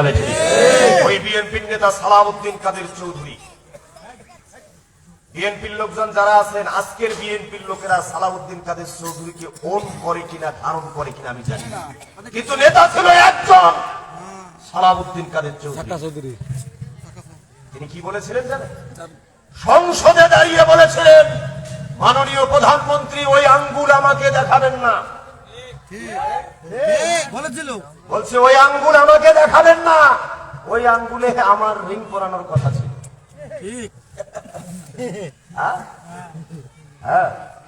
মানে আসলে হাসিনার সাথে কিন্তু তার বিয়ে হওয়ার কথা ছিল, কিন্তু সালাউদ্দিন কাদের চৌধুরী বাবা রাজি হয়নি। এর হাসিনার সাথে বিয়ে দেয় নাই কেন? কথা বলতে দেয় এই জন্য হাসিনা ওকে বিয়ে করতে না পারিয়া মহা অসন্তুষ্ট তার উপরে। আর ওই যে আঙ্গুল দেখায়, বলে সোনা সোনা চালানি, সালাউদ্দিন কাদের চৌধুরীকে বলছিল, তা বলছে ওই আঙ্গুল আমাকে দেখাবেন না, এই আঙ্গুলে আমার রিং পরানোর কথা ছিল। প্লেয়ার ছিল একজন ভাই, শহীদ প্রেসিডেন্ট জিয়াউর রহমানের সত্যিকারের আদর্শের কর্মী ছিল সালাউদ্দিন কাদের চৌধুরী। তাকে ফাঁসিতে ঝুলিয়ে হত্যা করা হয়েছে। তিনি বলেছিলেন সব বাদ দাও, ওই যে এই শয়তানটা যেটা এই কি বলে, না না না, ওই যে আইনের দায়িত্বে ছিল, মাথায় কম কামরুল, ব্যারিস্টার কামরুল, হ্যাঁ এই কামরুলকে সে বলছে, রে কামরুল্লাহ, সে বন্দি থাকা অবস্থায় কামরুলকে কটাক্ষ করে বলছে এলে ফাঁসি দিয়ে দে, এসব কি শুরু করছিস নাটক, ফাঁসি দিয়ে দে, এইভাবে বলছিল সালাউদ্দিন খান। এটার নাটক করার দরকার কি ফাঁসি? তখন উনি একটা অনুরোধ করেছিলেন জেলখানার ভিতরে যদি আমাকে ফাঁসি দিতে হয় আমাকে সাইদি সাহেবের সাথে একসাথে ফাঁসি দিতে, তাহলে অনেক মানুষ আমার জন্য দোয়া করবে। আমার ভাইরা বিশ্বাস করেন, ভারতীয় আধিপত্যবাদের বিরুদ্ধে আচরণ করা ছাড়া এই লোকগুলার আর কোনো অপরাধ নাই। কথা বলেন ঠিক না? তবে প্রসঙ্গক্রমে একটা কথা বলে রাখি, প্রসঙ্গক্রমে একটা কথা বলে রাখি, ফ্যাসিবাদের অপসারণ ঘটেছে, 6 মাস পার হয়েছে, কিন্তু ফ্যাসিবাদের দায়ের করা অবৈধ ট্রাইব্যুনালের, যে ট্রাইব্যুনালের বিচারপতি সহ পালিয়ে গেছে, ওই ট্রাইব্যুনালের রায় দিয়ে আমাদের প্রিয় নেতা এটিএম আজহারকে আজও পর্যন্ত কেন মুক্ত করা হচ্ছে না আমরা জানতে চাই। কারা বাধা হয়ে দাঁড়াতে চাই আমরা জানতে চাই। কারা এটিএম আজহারের মুক্তির পথে বাধা হয়ে দাঁড়াতে চায় সরকারকে স্পষ্ট বলতে হবে। আমরা কোন লুকোচুরি দেখতে চাই না। যে আদালতের বিচারক সহ পালাই গেছে, সেই আদালতের রায়ের চাই পয়সার কোন মূল্য আছে ভাই? আছে কোন মূল্য? এই মালিক কালা মালিক পালায় নাই, পালায় নাই, সে মারাও গেছে। একটা মানুষের অন্তরে কত ভয় থাকতে পালায় যে জঙ্গলে লুকাইছে, ওর সব টাকা পয়সা মানুষ মার দিয়ে দিছে, পরে তো কত কান্দ জেলখানার ভিতরে ওই দিলেও মারি শেষ করছে, ফাটাই দিছে একদম। এইসব এগুলো আমরা আগাইতে চাই না। যে আদালতের বিচারক সহ পালাইছে, ওই আদালতের বিচার রায়ের কোন মূল্য আছে? চাই পয়সার কোন মূল্য আছে? ওই আদালতের রায়কে এদেশের মানুষ থুতু দেয়, ঘেনা ভরে প্রত্যাখ্যান করেছে। কথা বলেন ঠিক না? আমার নেতা 6 মাস পার হয়েছে, কেন এটি বাধার মুক্ত হবে না? কারা বাধা হয়ে দাঁড়াচ্ছে আমরা দেখতে চাই। কারা বাধা দিচ্ছে? সরকার। আমার ভাইরা পরিষ্কার বক্তব্য, 6 মাস সরকারের পতনের একদিনের মাথায়, যেদিন পতন হয়েছে, প্রথম সেনাবাহিনীর মিটিং এই বেগম জিয়া মুক্ত হয়েছে, সিদ্ধান্ত হয়েছে, ঠিক না? লুৎফুজ্জামান বাবর 17 বছর জেলখানায় ছিল। ফ্যাসিবাদের বিরুদ্ধে এক ভয়ানক পুরুষ লুৎফুজ্জামান বাবর, আধিপত্যবাদের বিরুদ্ধে এক সংগ্রামী পুরুষ হচ্ছে লুৎফুজ্জামান বাবর। তিনি বের হয়েছে, আমি খুশি হয়েছি, আমরা খুশি হয়েছি, কিন্তু এটিএম আজহার কেন বের হবে না? এটা আমাদের বড় প্রশ্ন এই মুহূর্তে। কথা বলেন ঠিক না? আমার ভাইয়েরা কান্না গান। আল্লাহর পয়গম্বর মুসা আলাইহিস সালাম কি করলেন জানেন? পয়গম্বর মুসা আলাইহিস সালাম চতুর্দিক থেকে র‍্যাব, পুলিশ, বিজিবি যৌথ বাহিনী ঘেরাও করে ফেললে যেই অবস্থা হয়, মুসা এবং তার সঙ্গী সাথীদের একই অবস্থা হয়ে গেল। আমার দিকে তাকান। এইবার মুসার সাথীরা একটু হতাশ হয়ে গিয়েছে। মুসার সাথীরা হতাশ হয়ে মুসাকে এবার বলা বলি শুরু করেছে, ও মুসা, তোমার আল্লাহ নাকি নির্দেশ দিয়ে আমাদেরকে মিছিলে নামাইছে। ও মুসা, তোমার আল্লাহ নাকি নির্দেশ দিয়ে আমাদেরকে আন্দোলনে পাঠাইছে। তোমার আল্লাহ আজকে গেল কোথায়? তোমার আল্লাহ পালাইছে নাকি তোমার আল্লাহ ঘুমাইছে নাকি? নাউজুবিল্লাহ বলেন। ও মুসা, তোমার আল্লাহ নাকি আমাদেরকে মিছিলে পাঠাইছে, তাহলে তোমার আল্লাহ আরশে আজিমে বসে তামাশা দেখে নাকি? তোমার আল্লাহর সাহায্য কোথায়? তোমার আল্লাহর মদত কোথায়? হতাশাগ্রস্ত সাথীদের প্রশ্নের একটা ঐতিহাসিক জবাব সেদিন আল্লাহর পয়গম্বর মুসা আলাইহিস সালাম দিয়েছিলেন। আল্লাহর নবী মুসা আলাইহিস সালাম সেদিন যে ঐতিহাসিক জবাব দিয়েছেন, বিশ্বাস করেন সাল্লার তৌহিদি জনতা, গোটা জিন্দেগীর যাবতীয় সমস্যার সমাধান মুসা আলাইহিস সালামের এক জবাবের মধ্যে আল্লাহ লিখে দিয়েছেন। জোরে বলেন সুবহানাল্লাহ। আপনারা যারা সামান্য একটু যে হতাশ হয়ে যান, ভেঙে পড়ে যান, সামান্য একটু বিপদে আল্লাহকেও গালিগালাজ করতে দ্বিধাবোধ করে নাই, এমন মুসলমান আছে না নাই? আছে, আছে। আল্লাহকেও গাইলে আছে না নাই? আছে। মহিলা মানুষ এরকম বেশি করে, আল্লাহ আল্লাহ খালি আমাকে দেখছে, আর কাউকে দেখেনি। কথা কয় না? কয় চাষা কাছে কয়। আমার ভাইরা শোনেন, আমি জেলখানায় থাকতে একজন প্রাইমারির হেডমাস্টার জেলখানায় ছিল, আওয়ামী লীগের লোক। উনি ওই অস্ত্র মামলায় হাতে নাতে ধরা পড়ছিল। এই বেচারা মানে আর একজনকে ফাঁসাইতে দেয়া, সে উল্টা ফাঁসি দিচ্ছে, বুঝলেন না? এই বছর বেচারার 12 বছরের জেল হয়েছে। কয় বছর? 12 বছরের জেল হয়েছে। এই লোক বাংলাদেশের সমস্ত আদালত পুরো ওর 12 বছরের জেল। কয় বছর? তা ওনার সাথে আমি জেলখানায় ছিলাম। তো উনি একদিন জেলখানায় বিরাট বড় মিলাদ মাহফিলের আয়োজন করছে। কিসের আয়োজন? কথা কয় না। মিলাদ, জেলখানার ভিতরেও মিলাদ হয়, কিন্তু কথা বলেন না? আর আমরা যে ওয়ার্ডে ছিলাম, আমি ইমাম আর উনি মুয়াজ্জিন। কথা বলেন না? ওই জেলখানার সিস্টেম ওইটাই, ওই চোর ইমাম, ডাকাত মুয়াজ্জিন, এই এরকমই একই, বুঝলে? হ্যাঁ। তো যাই হোক, এখন ওই বেচারা আমার মুয়াজ্জিন, উনি আমাকে বললো যে হুজুর আপনি একটু সবাইকে, সব ওয়ার্ডের কয়েদিদেরকে দাওয়াত দিয়ে দেন, হাজুরদেরকে দাওয়াত দিয়ে দেন, কালকে অমুক জোহরের নামাজের পরে আমরা সবাই মিলাদ করবো। আমার পক্ষ থেকে বাইরে থেকে মিষ্টি আনার ব্যবস্থা, মিষ্টি আনছে, মিলাদ টিলাদ করিয়া সবাইকে বললো যে আপনারা আমার জন্য দোয়া করবেন। আমার ছেলে বড় উকিল, আমার ছেলে সরাসরি আইনমন্ত্রীর সাথে লাইন করছে, তৎকালীন আইনমন্ত্রী ব্যারিস্টার শফিক আহমেদ, আইনমন্ত্রীর সাথে সরাসরি লাইন করছে। আল্লাহ চাইতে আমি কালকে আমার মামলাটা খারিজ হয়ে যাবে। তা আমরাও খুশি হইলাম, বেচারা ৪-৫ বছর থেকে আছে জেলখানায়, পুরা মানুষ বের হয়ে হোক নাকি বলে। পরের দিন সকাল হইতেই ফজরের পর থাকি ওই মুরব্বী চাচা মাস্টার সাহেব, উনি খালি হাটে, খালি হাটে, খালি হাটে, খালি টোটাল জেলখানায় খালি চক্কর মারে, খালি চক্কর মারে। আরে খবরটা শোনার জন্য উনি অধীর আগ্রহে অপেক্ষায় আছে, কখন খবরটা আসে, কখন খবরটা আসে। সকাল থেকে কিচ্ছু খায় নাই, সকাল গড়িয়ে দুপুর, দুপুর গড়িয়ে বিকেল, বিকেল গড়িয়ে সন্ধ্যা, খবর আর আসে না। আমরাও খুব ভয় পাচ্ছি, কি যে হবে রে, এই লোক যদি খবর খারাপ হয় তাহলে কি যে হবে। কথা বোঝেন নাই? রাতের বেলা খবর আসলো, কি খবর? ওনার সাজা বহাল। সাজা কি? সাজা বল। সাজা বহাল, সাজা বহাল। বিশ্বাস করেন, খবরটা যখন আসছে, খবর আসার পরে মাস্টার সাহেব খাওয়া দাওয়া বন্ধ করে দিয়ে দিয়েছে। 3 দিন পানি পর্যন্ত স্পর্শ করে নাই, আর 3 দিন নামাজ কালাম সব ছাড়ি দিছে আল্লাহর 14 গোষ্ঠী উদ্ধার।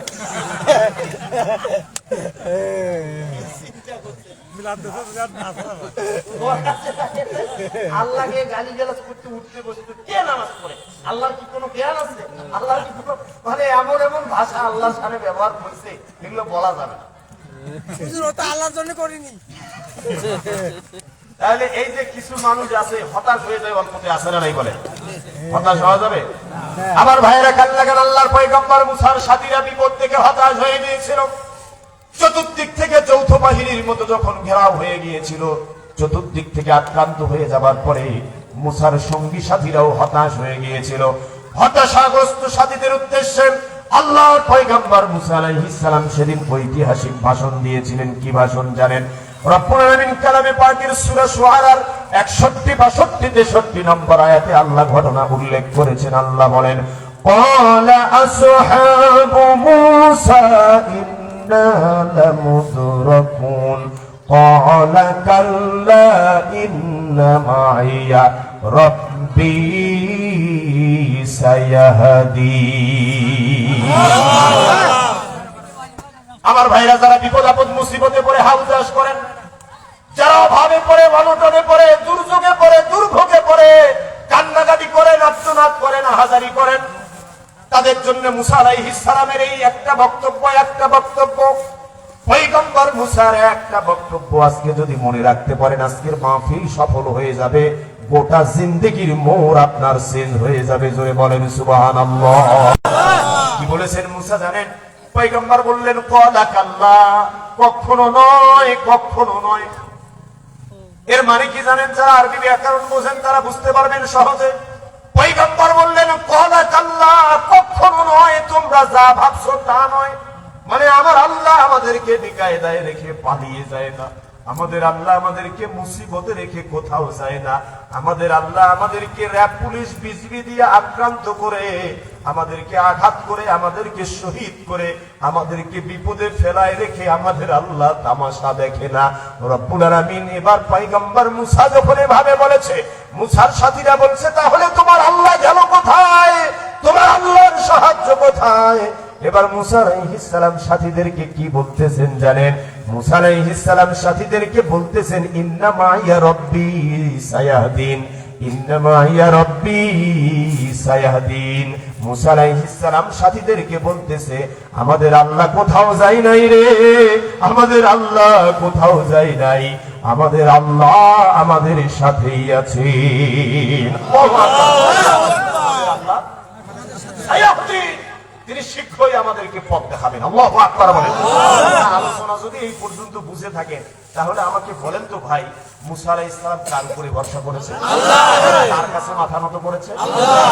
আল্লাহর নবী মুসা আলাইহিস সালাম, আল্লাহর পয়গম্বর মুসা আলাইহিস সালাম সেদিন ফিরআউনের বাহিনীকে ভয় পায় নাই, ফিরআউনের প্রতাপশালী বাহিনীকে মুসা সেদিন ভয় পায় নাই, নীল দরিয়ার সেই অকুল দরিয়াকে ভয় পায় নাই।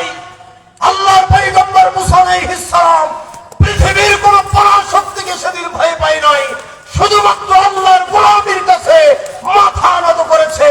যে আল্লাহর কাছে মাথা নত করেছে ওই আল্লাহ সেদিন মুসাকে উদ্ধার করেছে। আল্লাহু আকবার। আমার ভাইরা, আমি বলছিলাম আল্লাহর গোলামীর কাছে মাথা নত করলে কি লাভ হয়। এইবার মুসা যখন আল্লাহর গোলামীর কাছে মাথা নত করেছে, আল্লাহর গোলামীর কাছে মাথা নত করলে পরে আল্লাহ কি পুরস্কার দিচ্ছেন, কি ঘোষণা দিচ্ছেন শোনেন। মুসা যখন আল্লাহর উপরে তাওয়াক্কুল করেছে, ভরসা রেখেছে, এবার আল্লাহর পক্ষ থেকে মুসাকে সাহায্য করা ওয়াজিব হয়ে গেছে। রব্বুল আলামিন পরের আয়াতে বলেন, ফাআওহাইনা ইলা মুসা আনিদরিব বিআসাকাল বাহর فانفلق فكان كل فرق كالطود العظيم। রব্বুল আলামিন বলেন, ফাআওহাইনা ইলা মুসা, আমি মুসার প্রতি ওহী নাযিল করলাম। এবার আমরা বললাম আল্লাহ মুসার প্রতি কি ওহী নাযিল করেছেন? আল্লাহ বললেন, আনিদরিব বিআসাকাল বাহর, আমার দিকে তাকান। রব্বুল আলামিন বললেন, আমি মুসাকে বললাম, ও মুসা আনিদরিব বিআসাকাল বাহর, ও মুসা তোমার লাঠি এবার হাতে নাও, লাঠির কারিশমা এবার শুরু হবে। আল্লাহু আকবার। মুসা সেদিন লাঠি হাতে নিয়েছিল। আমার ভাইরা, স্বাভাবিকভাবে যে সমস্যার সমাধান হবে না, ওই সমস্যার সমাধানের জন্য মাঝে মাঝে লাঠি বের করার দরকার আছে না নাই?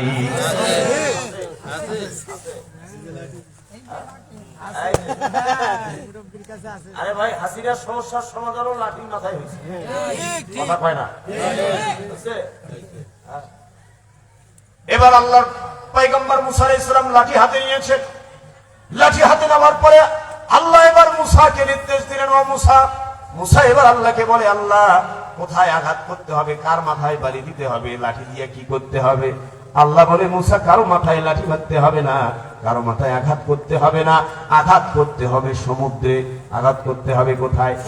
রব্বুল আলামিন বলেন, ইদরিব বিআসাকাল বাহর, ও মুসা সমুদ্র পৃষ্ঠে আঘাত করো।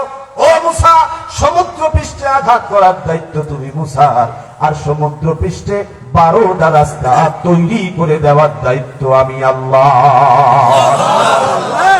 রাস্তা সেদিন বের হয়েছিল ভাই, কয়টা রাস্তা বের হয়েছিল? যতগুলি রাস্তা মুক্তির জন্য প্রয়োজন ছিল সব রাস্তা আল্লাহ সেদিন বের করে দিয়েছে। আল্লাহু আকবার। এইবার মুসা রাস্তা পার হয়ে গেছে, সমুদ্র কথা কয় পার হওয়ার পরে সব সমস্যার সমাধান হয়ে গেছে নাকি? না। আর একটা বড় সমস্যা হয়েছে, বলেন তো কি? কেউ বলতে পারে?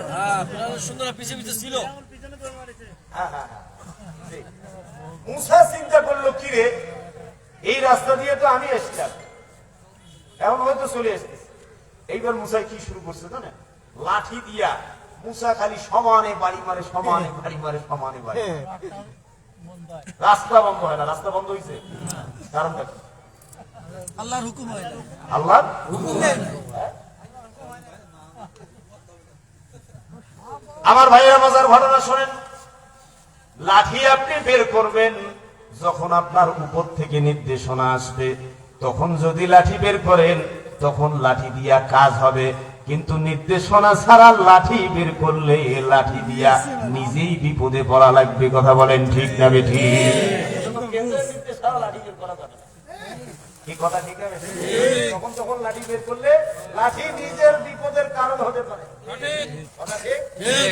এজন্য আমরা কি লাঠি বের করা যাবে না?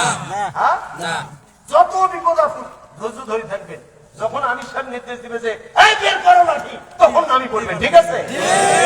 হ্যাঁ? আমার ভাইয়েরা, এবার কি হলো শোনেন। পয়গম্বর মুসা আলাইহিস সালাম লাঠি দিয়ে আঘাত করতে করতে সমুদ্রকে অস্থির করে ফেলেছে। আল্লাহ অন্যত্র বলেন, ওয়াতরুকিল বাহরা রাহওয়া ইন্নাহুম জুনদুম মুগরাকুন। ও মুসা, পাগল পারা হয়ে না মুসা, অস্থির হয়ে যাও না মুসা, সমুদ্রকে স্থির থাকতে দাও, তোমারও মাথা ঠান্ডা রাখো মুসা। মাথা গরম করে লাভ হবে না, সমুদ্রের পানিকে ঘোলা করে লাভ হবে না, সমুদ্রকে অস্থির করে তুলে কোনো লাভ হবে না মুসা। ওয়াতরুকিল বাহরা রাহওয়া, ও মুসা সমুদ্রকে এবার ঠান্ডা রাখো, স্থির রাখো। ইন্নাহুম জুনদুম মুগরাকুন, তোমার আল্লাহর পরিকল্পনা হলো তোমার শত্রুকে তোমার আল্লাহ মাছ দরিয়ায় নিমজ্জিত করবেন। জোরে বলেন সুবহানাল্লাহ। শত্রুকে কোথায়? মাছ দরিয়ায় চুবাইবে। আমার ভাইরা, মাছ দরিয়ায় আল্লাহ ফেরাউনকে চুবাইছে, এটা সত্য। চুবাইছে, এর চেয়ে বড় সত্য বর্তমান দুনিয়ায় আর কিছু নাই। সবাই জানে ফেরাউন চুবানি খাইছে। পৃথিবীর সমস্ত জালিম ফেরাউনের চুবানি থেকে যেন শিক্ষা নিতে পারে, এজন্য আজও পর্যন্ত ফেরাউনের মমিকে আল্লাহ সুটকি বানিয়ে রেখেছেন। কথা বলেন ঠিক না ঠিক? কিন্তু ইতিহাস সাক্ষী, পৃথিবীর কোন জালিম হিটলারও ফেরাউন থেকে শিক্ষা নেয় নাই, হাসিনাও ফেরাউন থেকে শিক্ষা নেয় নাই। কথা বলেন ঠিক না?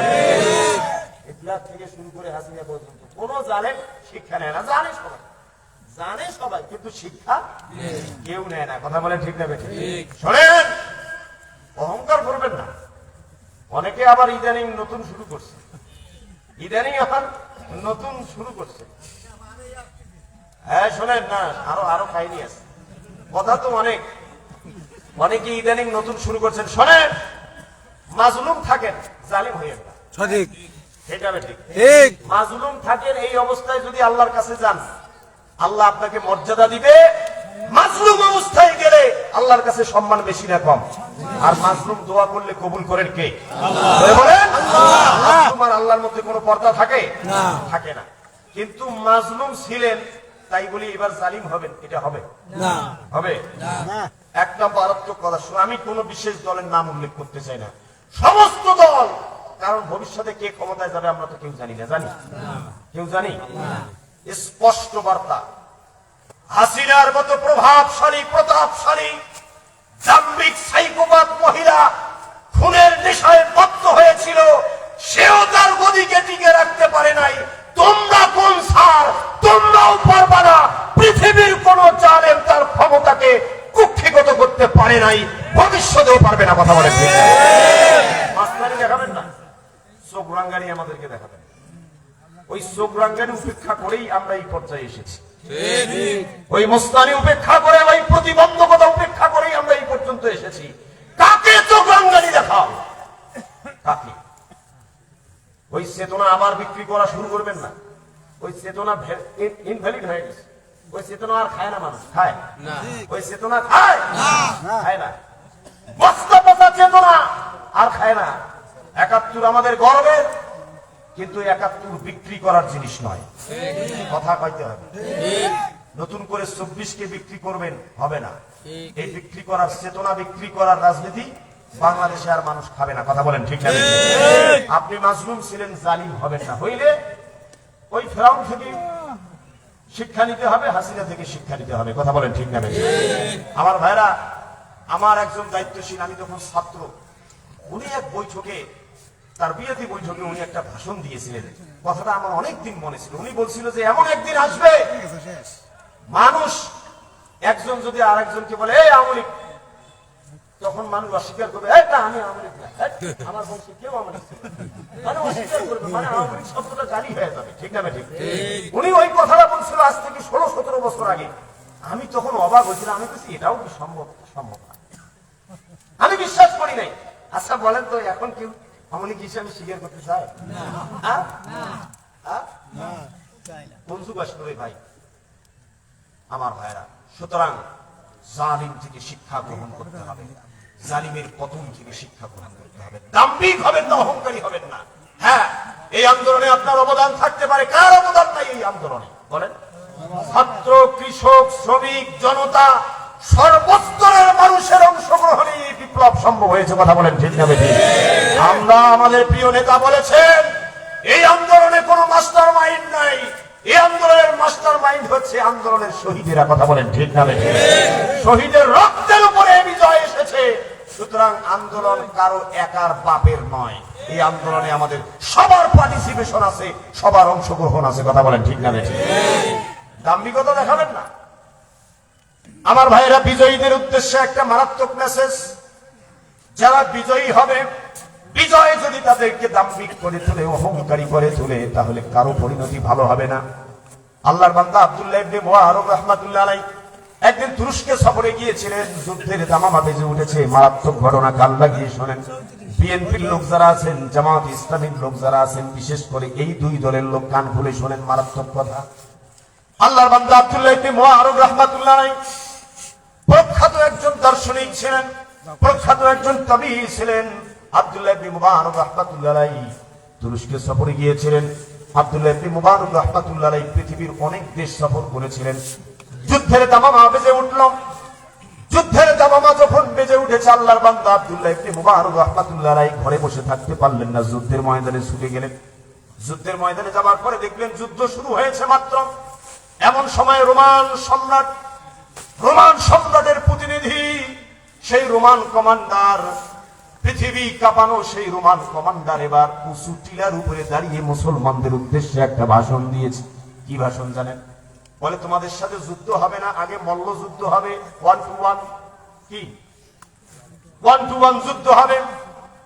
তোমাদের মধ্যে সবচেয়ে বড় শক্তিশালী বীর সেনা আছে, যে সৈনিক আছে, যে তাকে আমার সাথে পাঠাও, আমার সামনে পাঠাও, আগে আমার সাথে মল্ল যুদ্ধ হবে। কে আছে পাঠাও, এক এক করে পাঠাও। এইবার বিশ্বনবী সাল্লাল্লাহু আলাইহি সাল্লামের সাহাবী যিনি এই যুদ্ধে নেতৃত্ব দিচ্ছিলেন, তিনি একজন প্রভাবশালী সাহাবীকে পাঠালেন। সেই সাহাবী ওই রোমান কমান্ডারের সামনে গেলেন। বেশিক্ষণ টিকতে পারলেন না, কিছুক্ষণ পরেই শহীদ হয়ে গেলেন। এরপরে দ্বিতীয় একজনকে আহ্বান করলো। বুক চাপড়িয়ে রোমান কমান্ডার আহ্বান করতেছে, মুসলমানদের মধ্যে আর কে সাহসী আছে, আসো, আমার সামনে আসো। দ্বিতীয় জন আসলো, দ্বিতীয় জন কিছুক্ষণের মধ্যে শহীদ হয়ে গেল। বুক চাপড়িয়ে আবার আহ্বান করে, তোমাদের মধ্যে আর কে সাহসী আছে, আসো। তৃতীয় জন আসলো, তৃতীয় জন শহীদ হয়ে গেল। 4 জন শহীদ হয়ে গেল, 5 জন শহীদ হয়ে গেল, 6 জন শহীদ হয়ে গেল। 6 জন শহীদ হওয়ার পরে ওই রোমান কমান্ডার, ভয়ানক সেই রোমান কমান্ডার বুক চাপড়িয়ে 2 হাত দিয়ে বুক চাপড়ায় আর মাটি চাপড়ায়, আর বলে, ওই ভীতু কাপুরুষের দল মুসলমানেরা, তোমাদের মধ্যে আর কোন সাহসী অবশিষ্ট আছে নাকি? বারবার চিৎকার করে আর আহ্বান করে, ও ভীতু কাপুরুষের দল মুসলমানেরা, তোমাদের মধ্যে আর কোন সাহসী অবশিষ্ট আছে নাকি? বিশ্বাস করে অনেকক্ষণ বুক চাপড়ায়, মাটি চাপড়ায়, কিন্তু কোন মুসলমান আর সাড়া দেয় না। এই দৃশ্য দেখলেন আব্দুল্লাহ ইবনে মুবারক, তিনি মুসাফির, তিনি যুদ্ধের নিয়মিত সৈনিক নন। আব্দুল্লাহ ইবনে মুবারক রাহমাতুল্লাহ আলাইহি কি করলেন দেখেন, আমার দিকে তাকান আমার ভাইরা। আব্দুল্লাহ ইবনে মুবারক রাহমাতুল্লাহ আলাইহি এইভাবে রুমাল দিয়ে নিজের মুখটা ঢাকলেন। রুমাল দিয়ে নিজের মুখটা ঢেকে তার সফর সঙ্গীকে পোটলাটা দিয়া বললেন, আমি যাচ্ছি তার মোকাবেলা করার জন্য। আমি যদি শহীদ হয়ে যাই, তাহলে এই এই এই ওসিয়তগুলো তুমি পূরণ করবে। আর যদি গাজী হয়ে ফিরি, তাহলে আমার গাজী হওয়ার ইতিহাসটা কাউকে কোনোদিন বলবা না। মারাত্মক কথা, খুবই মারাত্মক কথা, কান লাগিয়ে শোনেন। আব্দুল্লাহ ইবনে মুবারক রুমাল দিয়া মুখ পেঁচালেন। মুখ পেঁচিয়ে ওই রোমান কমান্ডারের সামনে গিয়ে দাঁড়ালেন। লম্বা সময় দুজনের মধ্যে মল্লযুদ্ধ হলো। একটা পর্যায়ে ও রোমান কমান্ডার নিহত হয়ে গেল। এইবার আব্দুল্লাহ ইবনে মুবারক বলছে, আর কেউ আসো নাকি, আসো তো। তবে ওর মতো দাম্ভিকতা প্রদর্শন করে নয়, স্বাভাবিক ভঙ্গিতে যুদ্ধের সিস্টেম অনুযায়ী তিনি আহ্বান করলেন, তোমাদের মধ্যে যদি কেউ আসতে চাও আসতে পারো। দ্বিতীয় একজন আসলো, সেও নিহত হয়ে গেল। তৃতীয় একজন আসলো, সেও নিহত হয়ে গেল। এইভাবে ওই রোমান সৈনিকদের মধ্যেও 6 জন নিহত হয়ে গেল। বিশ্বাস করেন, 6 জন যখন নিহত হয়ে গেছে, আব্দুল্লাহ ইবনে মুবারকের হাতে রোমানদের মধ্যে 6 জন যখন নিহত হয়ে গেছে, একেবারে তারা ওই জায়গায় যুদ্ধ থামিয়ে সমস্ত সৈনিক ভীত সন্ত্রস্ত হয়ে তারা তাদের তরবারি মুসলমান কমান্ডারের কাছে সোপর্দ করে সারেন্ডার করে তারা পরাজয় মেনে নিয়েছে। জোরে বলেন সুবহানাল্লাহ। যুদ্ধ করার আগে নাই, এমনি সারেন্ডার করে পালাই গেছে, ওরা অনেক ভঙ্গ দিছে। এইবার সবাই খুঁজতেছে আব্দুল্লাহ ইবনে মুবারককে। মজার ঘটনা শোনেন, লোকটা তো মুখ বাঁধা ছিল, ঠিক না ঠিক বলে? এই যে দেখেন ভাই, আমি মাঝে মাঝে কি করি জানেন, বিশেষ করে যে এলাকাগুলোতে বেশি মাহফিলে যাওয়া হয় এই সমস্যাটা খুব বেশি হয়। এটাকে বলে খ্যাতির বিড়ম্বনা। কিসের বিড়ম্বনা? আমি অল টাইম বাইরে থাকলে মাস্ক পরার চেষ্টা করি। মাস্ক পরার একটা বড় ফজিলত হচ্ছে ধুলাবালি থেকে বাঁচা যায়। আর এই কি বলে, লোকজন চিনে ফেললে সমস্যা হয় বেশি। এইটা কি বলে, আমাদের সালাফগণের সুন্নাত, তারা সবসময় নিজেকে আড়াল করার চেষ্টা করে। কথা বুঝলেন? আব্দুল্লাহ ইবনে মুবারক রাহমাতুল্লাহ আলাইহি সবাই খুঁজতেছে লোকটা গেল কোথায়, গেল কোথায়, গেল কোথায়। আব্দুল্লাহ ইবনে মুবারক রাহমাতুল্লাহ আলাইহি মুহূর্তের মধ্যে নিজের রুমালটা সরিয়ে নিজের এদিকে বিজয় উদযাপন চলছে, তুমুল গতিতে, মনে করেন মিছিল বের করছে। কি বের করছে? মিছিল বের করছে। আরে বাবা, কে কোন কমান্ডার, এগুলো ইতিহাস সবাইকে স্বীকৃতি দিবে, ঠিক না ঠিক বলে? ইতিহাস শোনেন, আমরা অনেকে বোকামি করি, ইতিহাস তাড়াতাড়ি লেখা হয় না ভাই। আজকের ইতিহাসটা লেখা হবে 50 বছর। কত বছর? আজকের ইতিহাসে কার অবদান কতটুকু, এটা 50 বছর পর জানতে পারবে। কথা বুঝেন না? সুতরাং এখনই ক্রেডিট দিয়ে খামসা করিয়ে পাগল করা হয় লাভ নাই। কথা বলেন ঠিক না ঠিক? আমার ভাইয়েরা, এবার আসেন,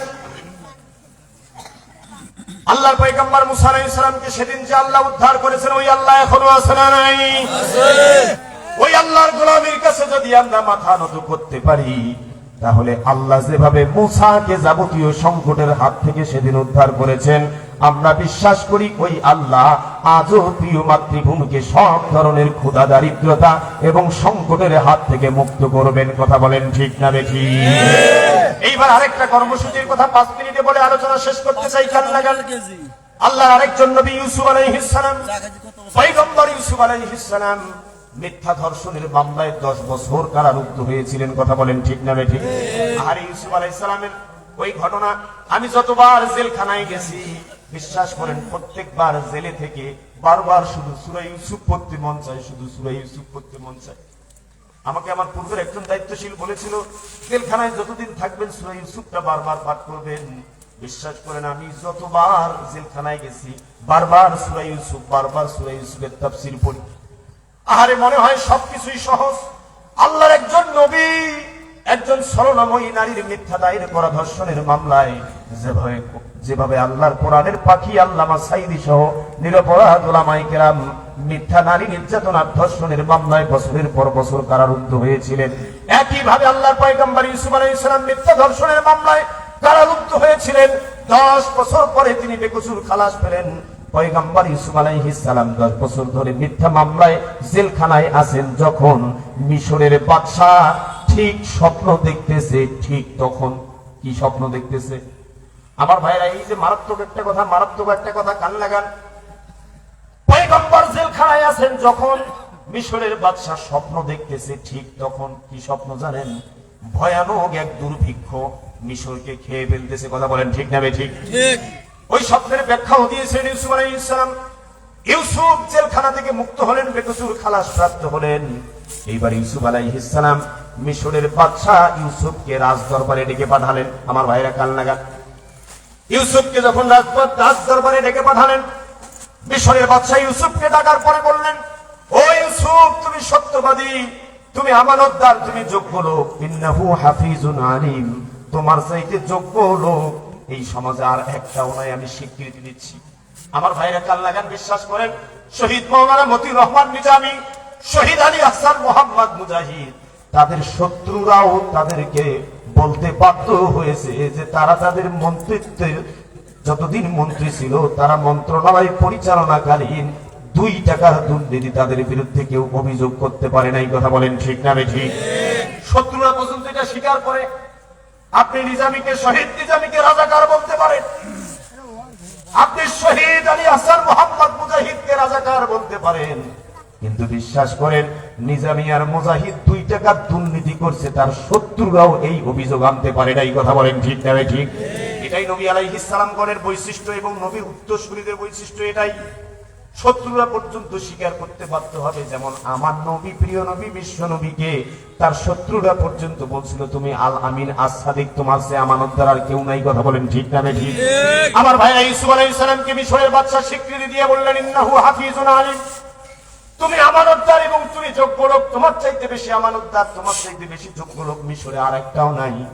ও ইউসুফ, কেন তোমাকে ডেকে পাঠিয়েছি জানো নাকি? ও ইউসুফ, তোমাকে কেন আজকে রাজ দরবারে আমন্ত্রিত করেছি জানো নাকি? ও ইউসুফ, আমাদের প্রিয় মিশর ভয়ানক এক দুর্ভিক্ষের মুখোমুখি হতে যাচ্ছে। ও ইউসুফ, আমাদের এই মিশরকে বাঁচানোর জন্য তোমার সহযোগিতা আমাদের বড়ই প্রয়োজন। জোরে বলেন সুবহানাল্লাহ। তোমার সহযোগিতা লাগবে। কি লাগবে? লাগবে না? হাসিনা যখন পালাই গেল সেনাপ্রধান ভাই ওই ব্রিফিং করার সময় কার নাম সবার আগে বলছে? নিষিদ্ধ হয়ে গেছে। তার নাম আবার সবার আগে। বিপদে পড়লে ওদেরকে বেশি প্রয়োজন। ঠিক না ঠিক বলে কথা বলে? আমার ভাইয়েরা কাল লাগান। বিপদে যখন পড়ছে ইউসুফকে বলতেছে তোমার সহযোগিতা বড়ই প্রয়োজন।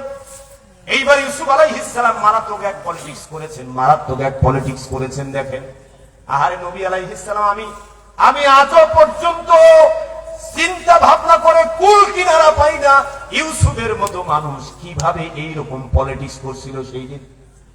আজ থেকে হাজার হাজার বছর আগের কথা। আরে নবীরা কতটা রাজনীতি সচেতন। আমার তবলিগ জামাতের ভাইরা যারা আছেন, যারা 3 দিন গেছেন, চিল্লা লাগাইছেন, 3 চিল্লা দিছেন, আপনাদেরকে একটা প্রশ্ন করি। আমার ড্রাইভার যিনি, মানে আমি একটা প্রাইভেট কার যে গাড়িটা আমি কন্ট্রাক্টে চালাই, দূরে আসলে গাড়ি নিয়ে আসি না ওই এলাকা যখন, তো উনি 3 চিল্লার সাথে অনেকবার 3 চিল্লা দিচ্ছেন। আচ্ছা, চিল্লা দিচ্ছেন, 3 দিন গেছেন, এরকম কোন লোক এখানে আছে? আলহামদুলিল্লাহ অনেক লোক আছে। আমি আজকে একটা কোটি টাকার প্রশ্ন করব। কোটি টাকার প্রশ্ন আমার ওই জাভেদ ভাইকে আমি প্রশ্ন করেছিলাম, কেন আজকে এই যে তাবলীগ জামাতের যে বিভাজন, এই যে সমস্যাগুলো সৃষ্টি হয়েছে, এক পক্ষ আরেক পক্ষকে দায়ী দিচ্ছে, প্রত্যেক পক্ষ নিজেদেরকে সঠিক বলে প্রমাণ করছে, বলতে চাচ্ছে। ঠিক না ঠিক বলেন? আমি ওই জাভেদ ভাইকে, উনি সাতপন্থীদের অংশের লোক, আমি বলছি আপনি যা বলতে চান আপনার সব কথা যদি সত্য হয়, আপনার কোনো কথা এখন আর মানুষ খাবে না, বিশ্বাস করবে না। বলে কেন? কারণটা কি? বলছে আমাদের লোককে মারছে, মারিয়া ওরা আলাদা করে দিচ্ছে, আমাদের লোক মারা গেছেন আর ওরা নিজেদের বলে দাবি করছে। এটা ওনার বক্তব্য। এখন আমার কথা শুনেন। আমি বলছি এতদিন আপনি টিভি দেখা নাজায়েজ বলছেন,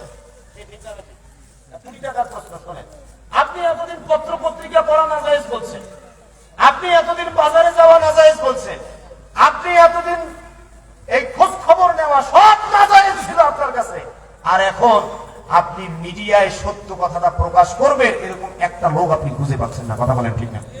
আপনার পক্ষে মিডিয়ায়, সোশ্যাল মিডিয়ায়, টিভিতে, পত্র পত্রিকায় কথা বলবে এরকম একজন মানুষ পাচ্ছেন না। কারণটা কি? আপনি তো হারাম বলছিলেন 2 দিন আগে। আমার ভাইরা, আল্লাহর পয়গম্বর ইউসুফ আলাইহিস সালাম কতটা রাজনীতি সচেতন ছিলেন দেখেন। রাজনীতিতে যদি ঠিক সময়ে আপনি ঠিক কাজটা করতে না পারেন, সারা জীবন পস্তাতে হয়। কথা বলেন ঠিক না ঠিক? আহারে, রাজনীতিতে যদি কেউ একবার ভুল কাজ করে সারা জীবন পস্তাতে হয়। কথা বলেন ঠিক না ঠিক? আর 71 নিয়া যত প্রশ্ন জামাতে ইসলামীকে মোকাবেলা করতে হয়, বিশ্বাস করেন যতদিন জামাতে ইসলামী নামে বাংলাদেশে কোন রাজনৈতিক দল থাকবে ততদিন জামাতকে এই প্রশ্ন মোকাবেলা করেই যাইতে হবে। কথা বলেন ঠিক না ঠিক? আমার ভাইরা, রাজনীতিতে ভুল করলে মাপ নাই। আপনি ভুল করলে মাপ হইতে পারে, কিন্তু রাজনীতিতে ভুল করলে মাপ নাই। পয়গম্বর ইউসুফ আলাইহিস সালাম রাজনীতির খেলাটা এমন ভাবে ওই দিন খেলাইছে। কি খেলা দেখাইছে জানেন? ইউসুফকে যখন বলেছে, ও ইউসুফ, মিশরকে দুর্যোগ আর দুর্ভিক্ষের কবল থেকে বাঁচানোর জন্য তোমার মতো লোকের সহযোগিতা আজকে বড়ই প্রয়োজন। এবার আল্লাহর পয়গম্বর ইউসুফ আলাইহিস সালাম কি জবাব দিয়েছেন জানেন? আল্লাহর পয়গম্বর ইউসুফ আলাইহিস সালাম একটা ঐতিহাসিক জবাব দিয়েছেন। পয়গম্বর ইউসুফ আলাইহিস সালামের ওই জবাবটা আল্লাহর এত পছন্দ হয়েছে, আজও পর্যন্ত ইউসুফের বক্তব্যটা আল্লাহ কোরআনে কোট করে রেখেছেন। জোরে বলেন সুবহানাল্লাহ। কি জবাব দিয়েছেন ইউসুফ আলাইহিস সালাম দেখেন আল্লাহ বলেন قال اجعلني على خزائن الأرض إني حفيظ عليم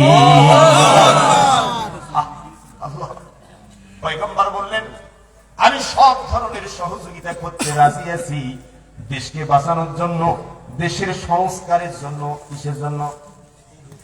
সংস্কার নিয়ে। সংস্কার আগে না নির্বাচন আগে? সংস্কার আগে না নির্বাচন আগে? লাগছে কাউকে সাহেব, ঠিক না ঠিক বলেন? লাগছে। আমার ভাইরা পয়গম্বর ইউসুফ বললেন দেশের সংস্কারের জন্য, দেশকে দুর্যোগ দুর্ভিক্ষের কবল থেকে বাঁচানোর জন্য আমি সব সহযোগিতা করতে রাজি আছি, তবে আমার একটা মাত্র শর্ত আছে। জোরে বলেন কয়টা? জোরে বলতে হবে কয়টা? কি শর্ত দিয়েছিলেন ইউসুফ আলাইহিস সালাম জানেন? আল্লাহর এত পছন্দ হয়েছে শর্তটা, ইউসুফ বললেন ইজআলনি আলা খাযাইনিল আরদ, তোমাদের অর্থ মন্ত্রণালয়ের দায়িত্বটা, খাদ্য মন্ত্রণালয়ের দায়িত্বটা, কৃষি মন্ত্রণালয়ের দায়িত্বটা, গুরুত্বপূর্ণ মন্ত্রণালয়ের দায়িত্ব আমি ইউসুফ আমাকে দিতে হবে। জোরে বলেন সুবহানাল্লাহ। পয়গম্বর নিজে মন্ত্রিত্ব চেয়ে নিছে, ঠিক আছে ঠিক বলে চাইছে তো? কথা কয় না। পয়গম্বর নিজে মন্ত্রিত্ব চায় নাই? এ কথা সত্য না মিথ্যা? জোরে বলেন সত্য না মিথ্যা? এইবার একটা মারাত্মক প্রশ্ন আছে, মারাত্মক প্রশ্ন। সেটা কি? অনেক মানুষ বলে যে হুজুর আপনারা হুজুর মানুষ, ওয়াজ করবেন, মিলাদ করবেন, আমাদের বাবা মা মারা গেলে আমাদের বাবা মাকে জান্নাতে ঢুকিয়ে দিবেন, আপনাদের আবার রাজনীতি করার দরকারটা কি? আপনাদের এমপি হওয়ার দরকারটা কি? মন্ত্রী হওয়ার দরকারটা কি? প্রশ্ন আছে না নাই? আছে, প্রশ্ন আছে। এই প্রশ্ন করে বলে হুজুর মানুষের রাজনীতি করার দরকারটা কি বাবা? হুজুর মানুষের মেম্বার হওয়ার দরকার কি? চেয়ারম্যান হওয়ার দরকারটা কি? তোমাদের বড় গদির লোক, গদির লোক আছে না নাই? কয় না? কিসের লোক? গদির লোক। আমার ভাইয়ের আল্লাহর পয়গম্বর ইউসুফ আলাইহিস সালাম কেন আল্লাহর পয়গম্বর ইউসুফ আলাইহিস সালাম সেদিন মন্ত্রিত্ব চেয়ে নিয়েছিলেন? তাফসীর ইবনে কাসির, হাফিজ ইমামউদ্দিন ইবনে কাসির রাহিমাহুল্লাহ এই ঘটনার ব্যাখ্যা করেছেন। আল্লাহর পয়গম্বর ইউসুফ আলাইহিস সালাম জানতেন বাদশার ডান দিকে যারা আছে, বাদশার বাম দিকে যারা আছে, জি হুজুর করে চাটুকারি করে মন্ত্রিত্ব বাড়িয়ে নিয়া দেশের সম্পদ লোপাট করে তারা একের পর এক দেশে একটার পর একটা সংকট সৃষ্টি করেছে। কথা বলেন ঠিক না ঠিক? পয়গম্বর ভালো করেই বুঝতে পেরেছিলেন এদের দ্বারাই দুর্যোগ আর দুর্ভিক্ষ আরো বাড়বে, মোকাবেলা হওয়া তো দূরের কথা, এরা যদি ওই মন্ত্রীর চেয়ারে বসে থাকে এদের জন্য দেশ আরো ডুবে যাবে। কথা বলেন ঠিক না ঠিক? পয়গম্বর বুঝতে পেরেছিলেন বাদশার ডান দিকে যারা আছে, বাদশার বাম দিকে যারা আছে, জি হুজুর করে চাটুকারি করে মন্ত্রিত্ব বাজিয়ে নিয়ে দেশের সম্পদ লোপাট করে বিদেশে পাচার করে দেশকে খাদের কিনারায় যারা নিয়ে যাবে তাদেরকে দিয়ে দুর্ভিক্ষ মোকাবেলা করা তো দূরের কথা, তাদের জন্য দেশে আরো কৃত্রিম সংকট সৃষ্টি হবে। কথা বলেন ঠিক না ঠিক? সুতরাং প্রিয় মাতৃভূমি বাংলাদেশকে সকল প্রকার ক্ষুধা, দারিদ্রতা, দুর্যোগ, দুর্ভিক্ষ আর সংকটের হাত থেকে যদি বাঁচাতে চাই, পয়গম্বর ইউসুফের উত্তরসূরি কোরআনের পাখি আলেম ওলামাদেরকে এমপি আর মন্ত্রীর চেয়ারে বসাতে হবে। কথা বলেন ঠিক না ঠিক? গোটা মিশর যেমন দুর্যোগ আর দুর্ভিক্ষের কবল থেকে মুক্তি পেয়েছিল ইউসুফের নেতৃত্বে, আজও যদি ইউসুফের উত্তরসূরি কোরআনের পাখি আলেম ওলামাদেরকে আমরা এই চেয়ারে বসাতে পারি, আমরা বিশ্বাস করি সেদিনের মতো আজও গোটা বাংলাদেশ সব ধরনের দুর্যোগ দুর্ভিক্ষের কবল থেকে মুক্তি পাবে। আচ্ছা আচ্ছা আমার ভাইরা, ওই 4টে প্রশ্নের জবাব আছে নাকি? আর ওই যে ইমাম মালিকের বিচার আছে নাকি? আছে। আমার ভাইরা খেয়াল করেন, হ্যাঁ থাকেন, সারা রাত চলে চলুক, বক্তা মরে মরুক।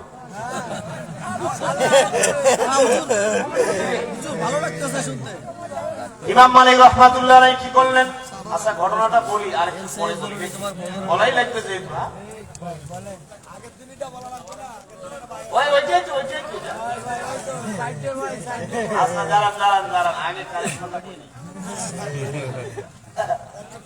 কিছু লোক আছে এরা চিন্তা করতেছে যে তোমারও গাছ তোর জীবনে বহু খাইছি, ঘটনাটা শুনছি যেহেতু চলি যাই, তখন তো আমাদের লস হয়ে যাবে দাদা, লস তো আমার ভাইরা।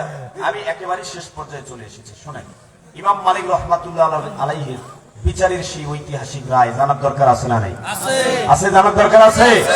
মুরব্বী কোথায় যায় দেখেন তো, দেখেন তো, দেখেন তো। বসেন, বসেন, বসেন। আমার ভাইয়েরা নতুন যারা আছেন তাদের উদ্দেশ্যে ইমাম মালিকের ঘটনাটা একটু শুরু থেকে বলতে চাই। বলবো? বলবো?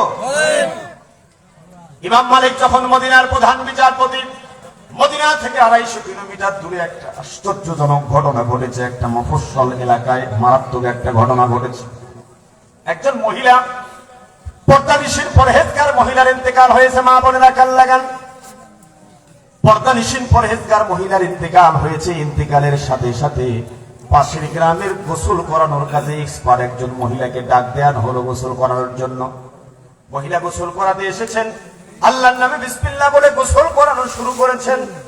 বড়ই পাতা, গরম পানি, এগুলো সবকিছু উপায় উপকরণ সাজ সরঞ্জাম প্রস্তুত করে আল্লাহর নামে বিসমিল্লাহ বলে যখন গোসল করানো শুরু করেছেন, একটা একটা করে পরনের কাপড়গুলো সরিয়ে গোসল করানো যখন শুরু করেছেন, একটা পর্যায়ে ওই মৃত মহিলার রানের কাপড়টা সরিয়ে মৃত মহিলার রানের উপরে যখন ওই জীবিত মহিলা, এক্সপার্ট মহিলা ডান হাতটা রেখেছেন, মৃত মহিলার রানের উপরে ওই এক্সপার্ট মহিলা যখন আল্লাহর নামে বিসমিল্লাহ বলে তার ডান হাতটা রেখেছেন, হাত রাখার সাথে সাথে আশ্চর্যজনক ভাবে, মারাত্মক ভাবে, বিস্ময়কর ভাবে কারেন্টের মতো ওই মহিলার হাতটা মৃত মহিলার রানের সাথে আটকে গেছে। হাত আটকে গেছে, হাত জোড়া লেগে গেছে, হাত আর খোলে না, হাত আর খোলে না, হাত আর খোলে না। এত চেষ্টা তদবির, এত টানা হেসরা, হাত আর খোলে না, হাত আর খোলে না। আমার ভাইরা যারা এই ঘটনা সেদিন শুনেছিলেন তারা জানেন, আল্লাহর কোরআনের আইন এবং বিচার ব্যবস্থায় একটা জাতিকে সব ধরনের সংকট থেকে মুক্তি দিতে পারে, সেই উদাহরণ দিতে গিয়ে এই ঘটনাটা আমি বলেছিলাম। আল্লাহর আইন এবং বিচার ব্যবস্থা যদি কায়েম থাকে, একটা জাতি সব ধরনের সংকট থেকে মুক্তি পাবে, তারই উদাহরণ এটা। আমার ভাইরা কান লাগান। এবার কি হলো, উপজেলা পর্যায়ের ম্যাজিস্ট্রেট যিনি, উপজেলা পর্যায়ের কাজী যিনি, বিচারপতি যিনি, তাকে ডাক দেয়া হলো।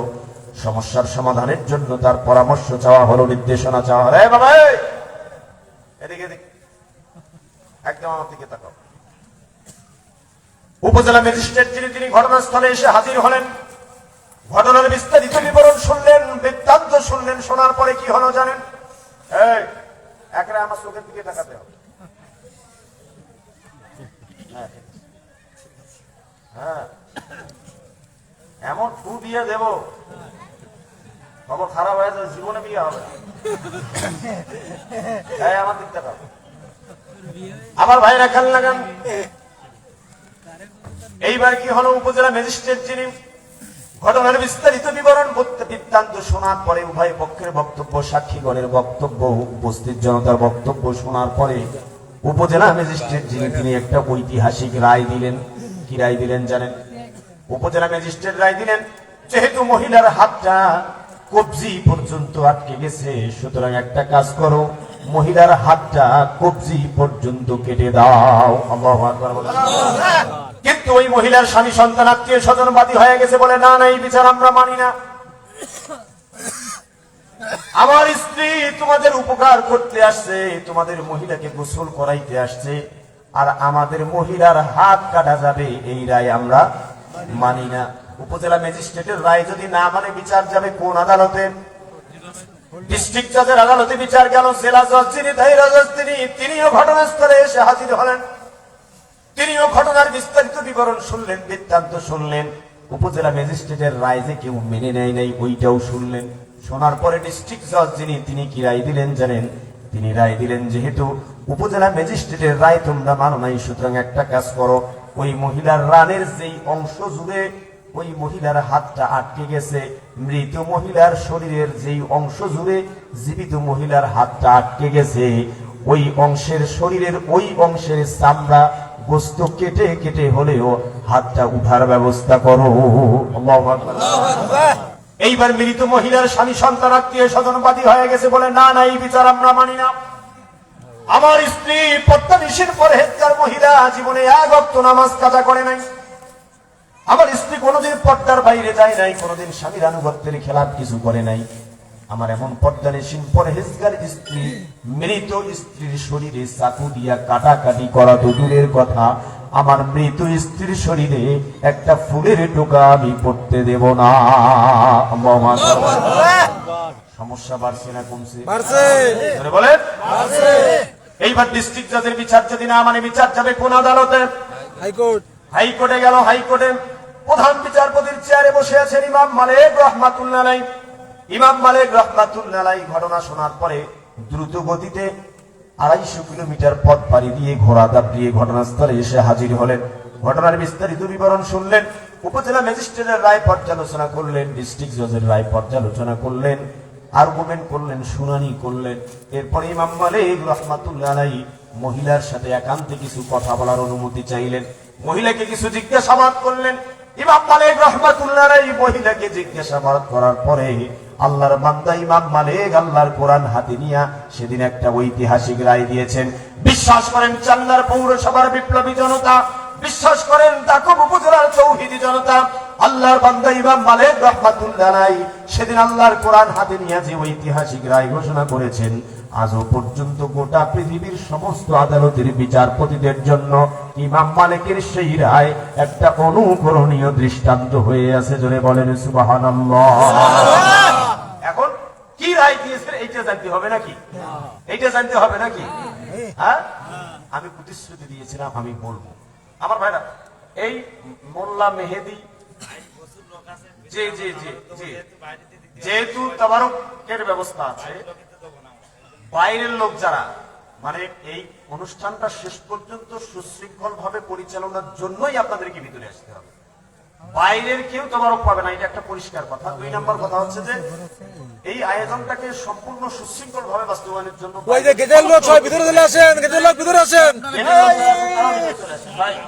মোটামুটি ভলান্টিয়ার ভিতরে আসেন।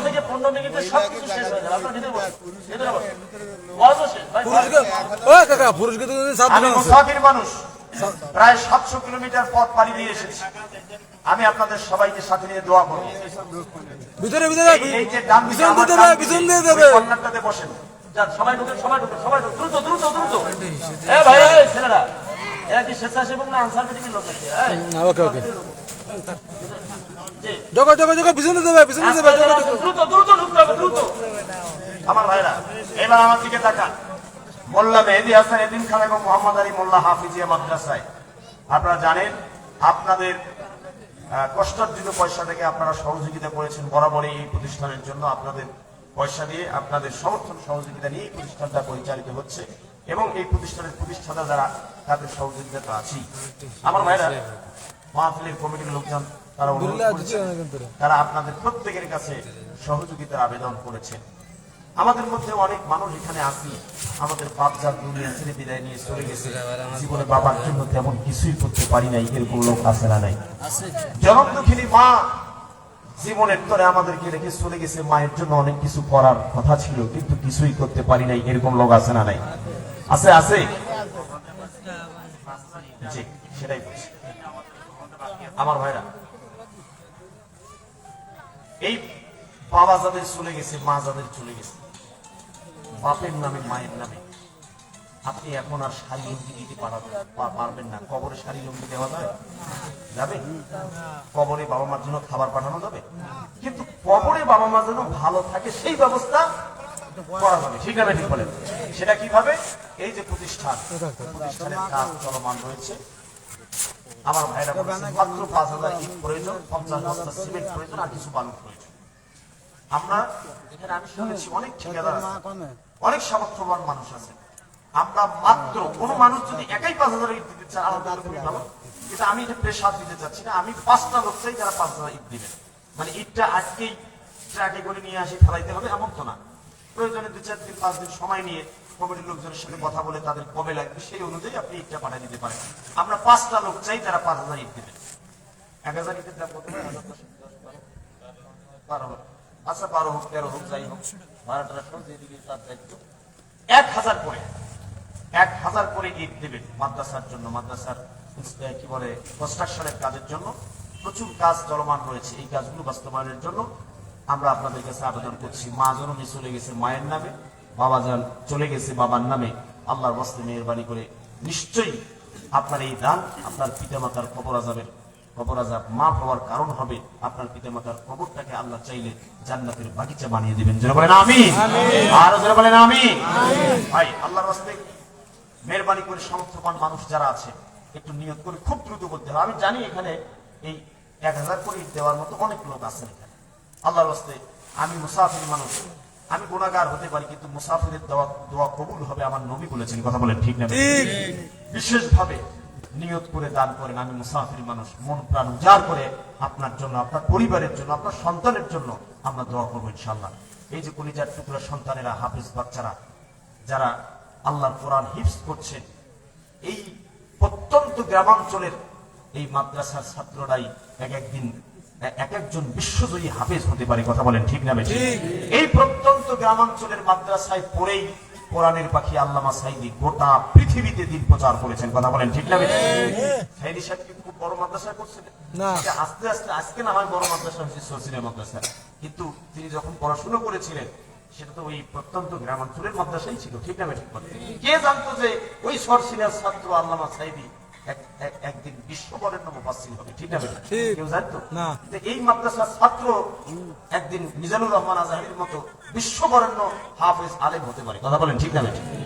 হাফেজ জাকারিয়া, হাফেজ তরিকুল, হাফেজ তাকরিমের মতো বিশ্বজয়ী হাফেজ এখান থেকেই তৈরি হতে পারে। আমার ভাইরা কথা বেশি বাড়াতে চাই না, আল্লাহর রাস্তে একজন আল্লাহর রাস্তে শুরুটা করে না।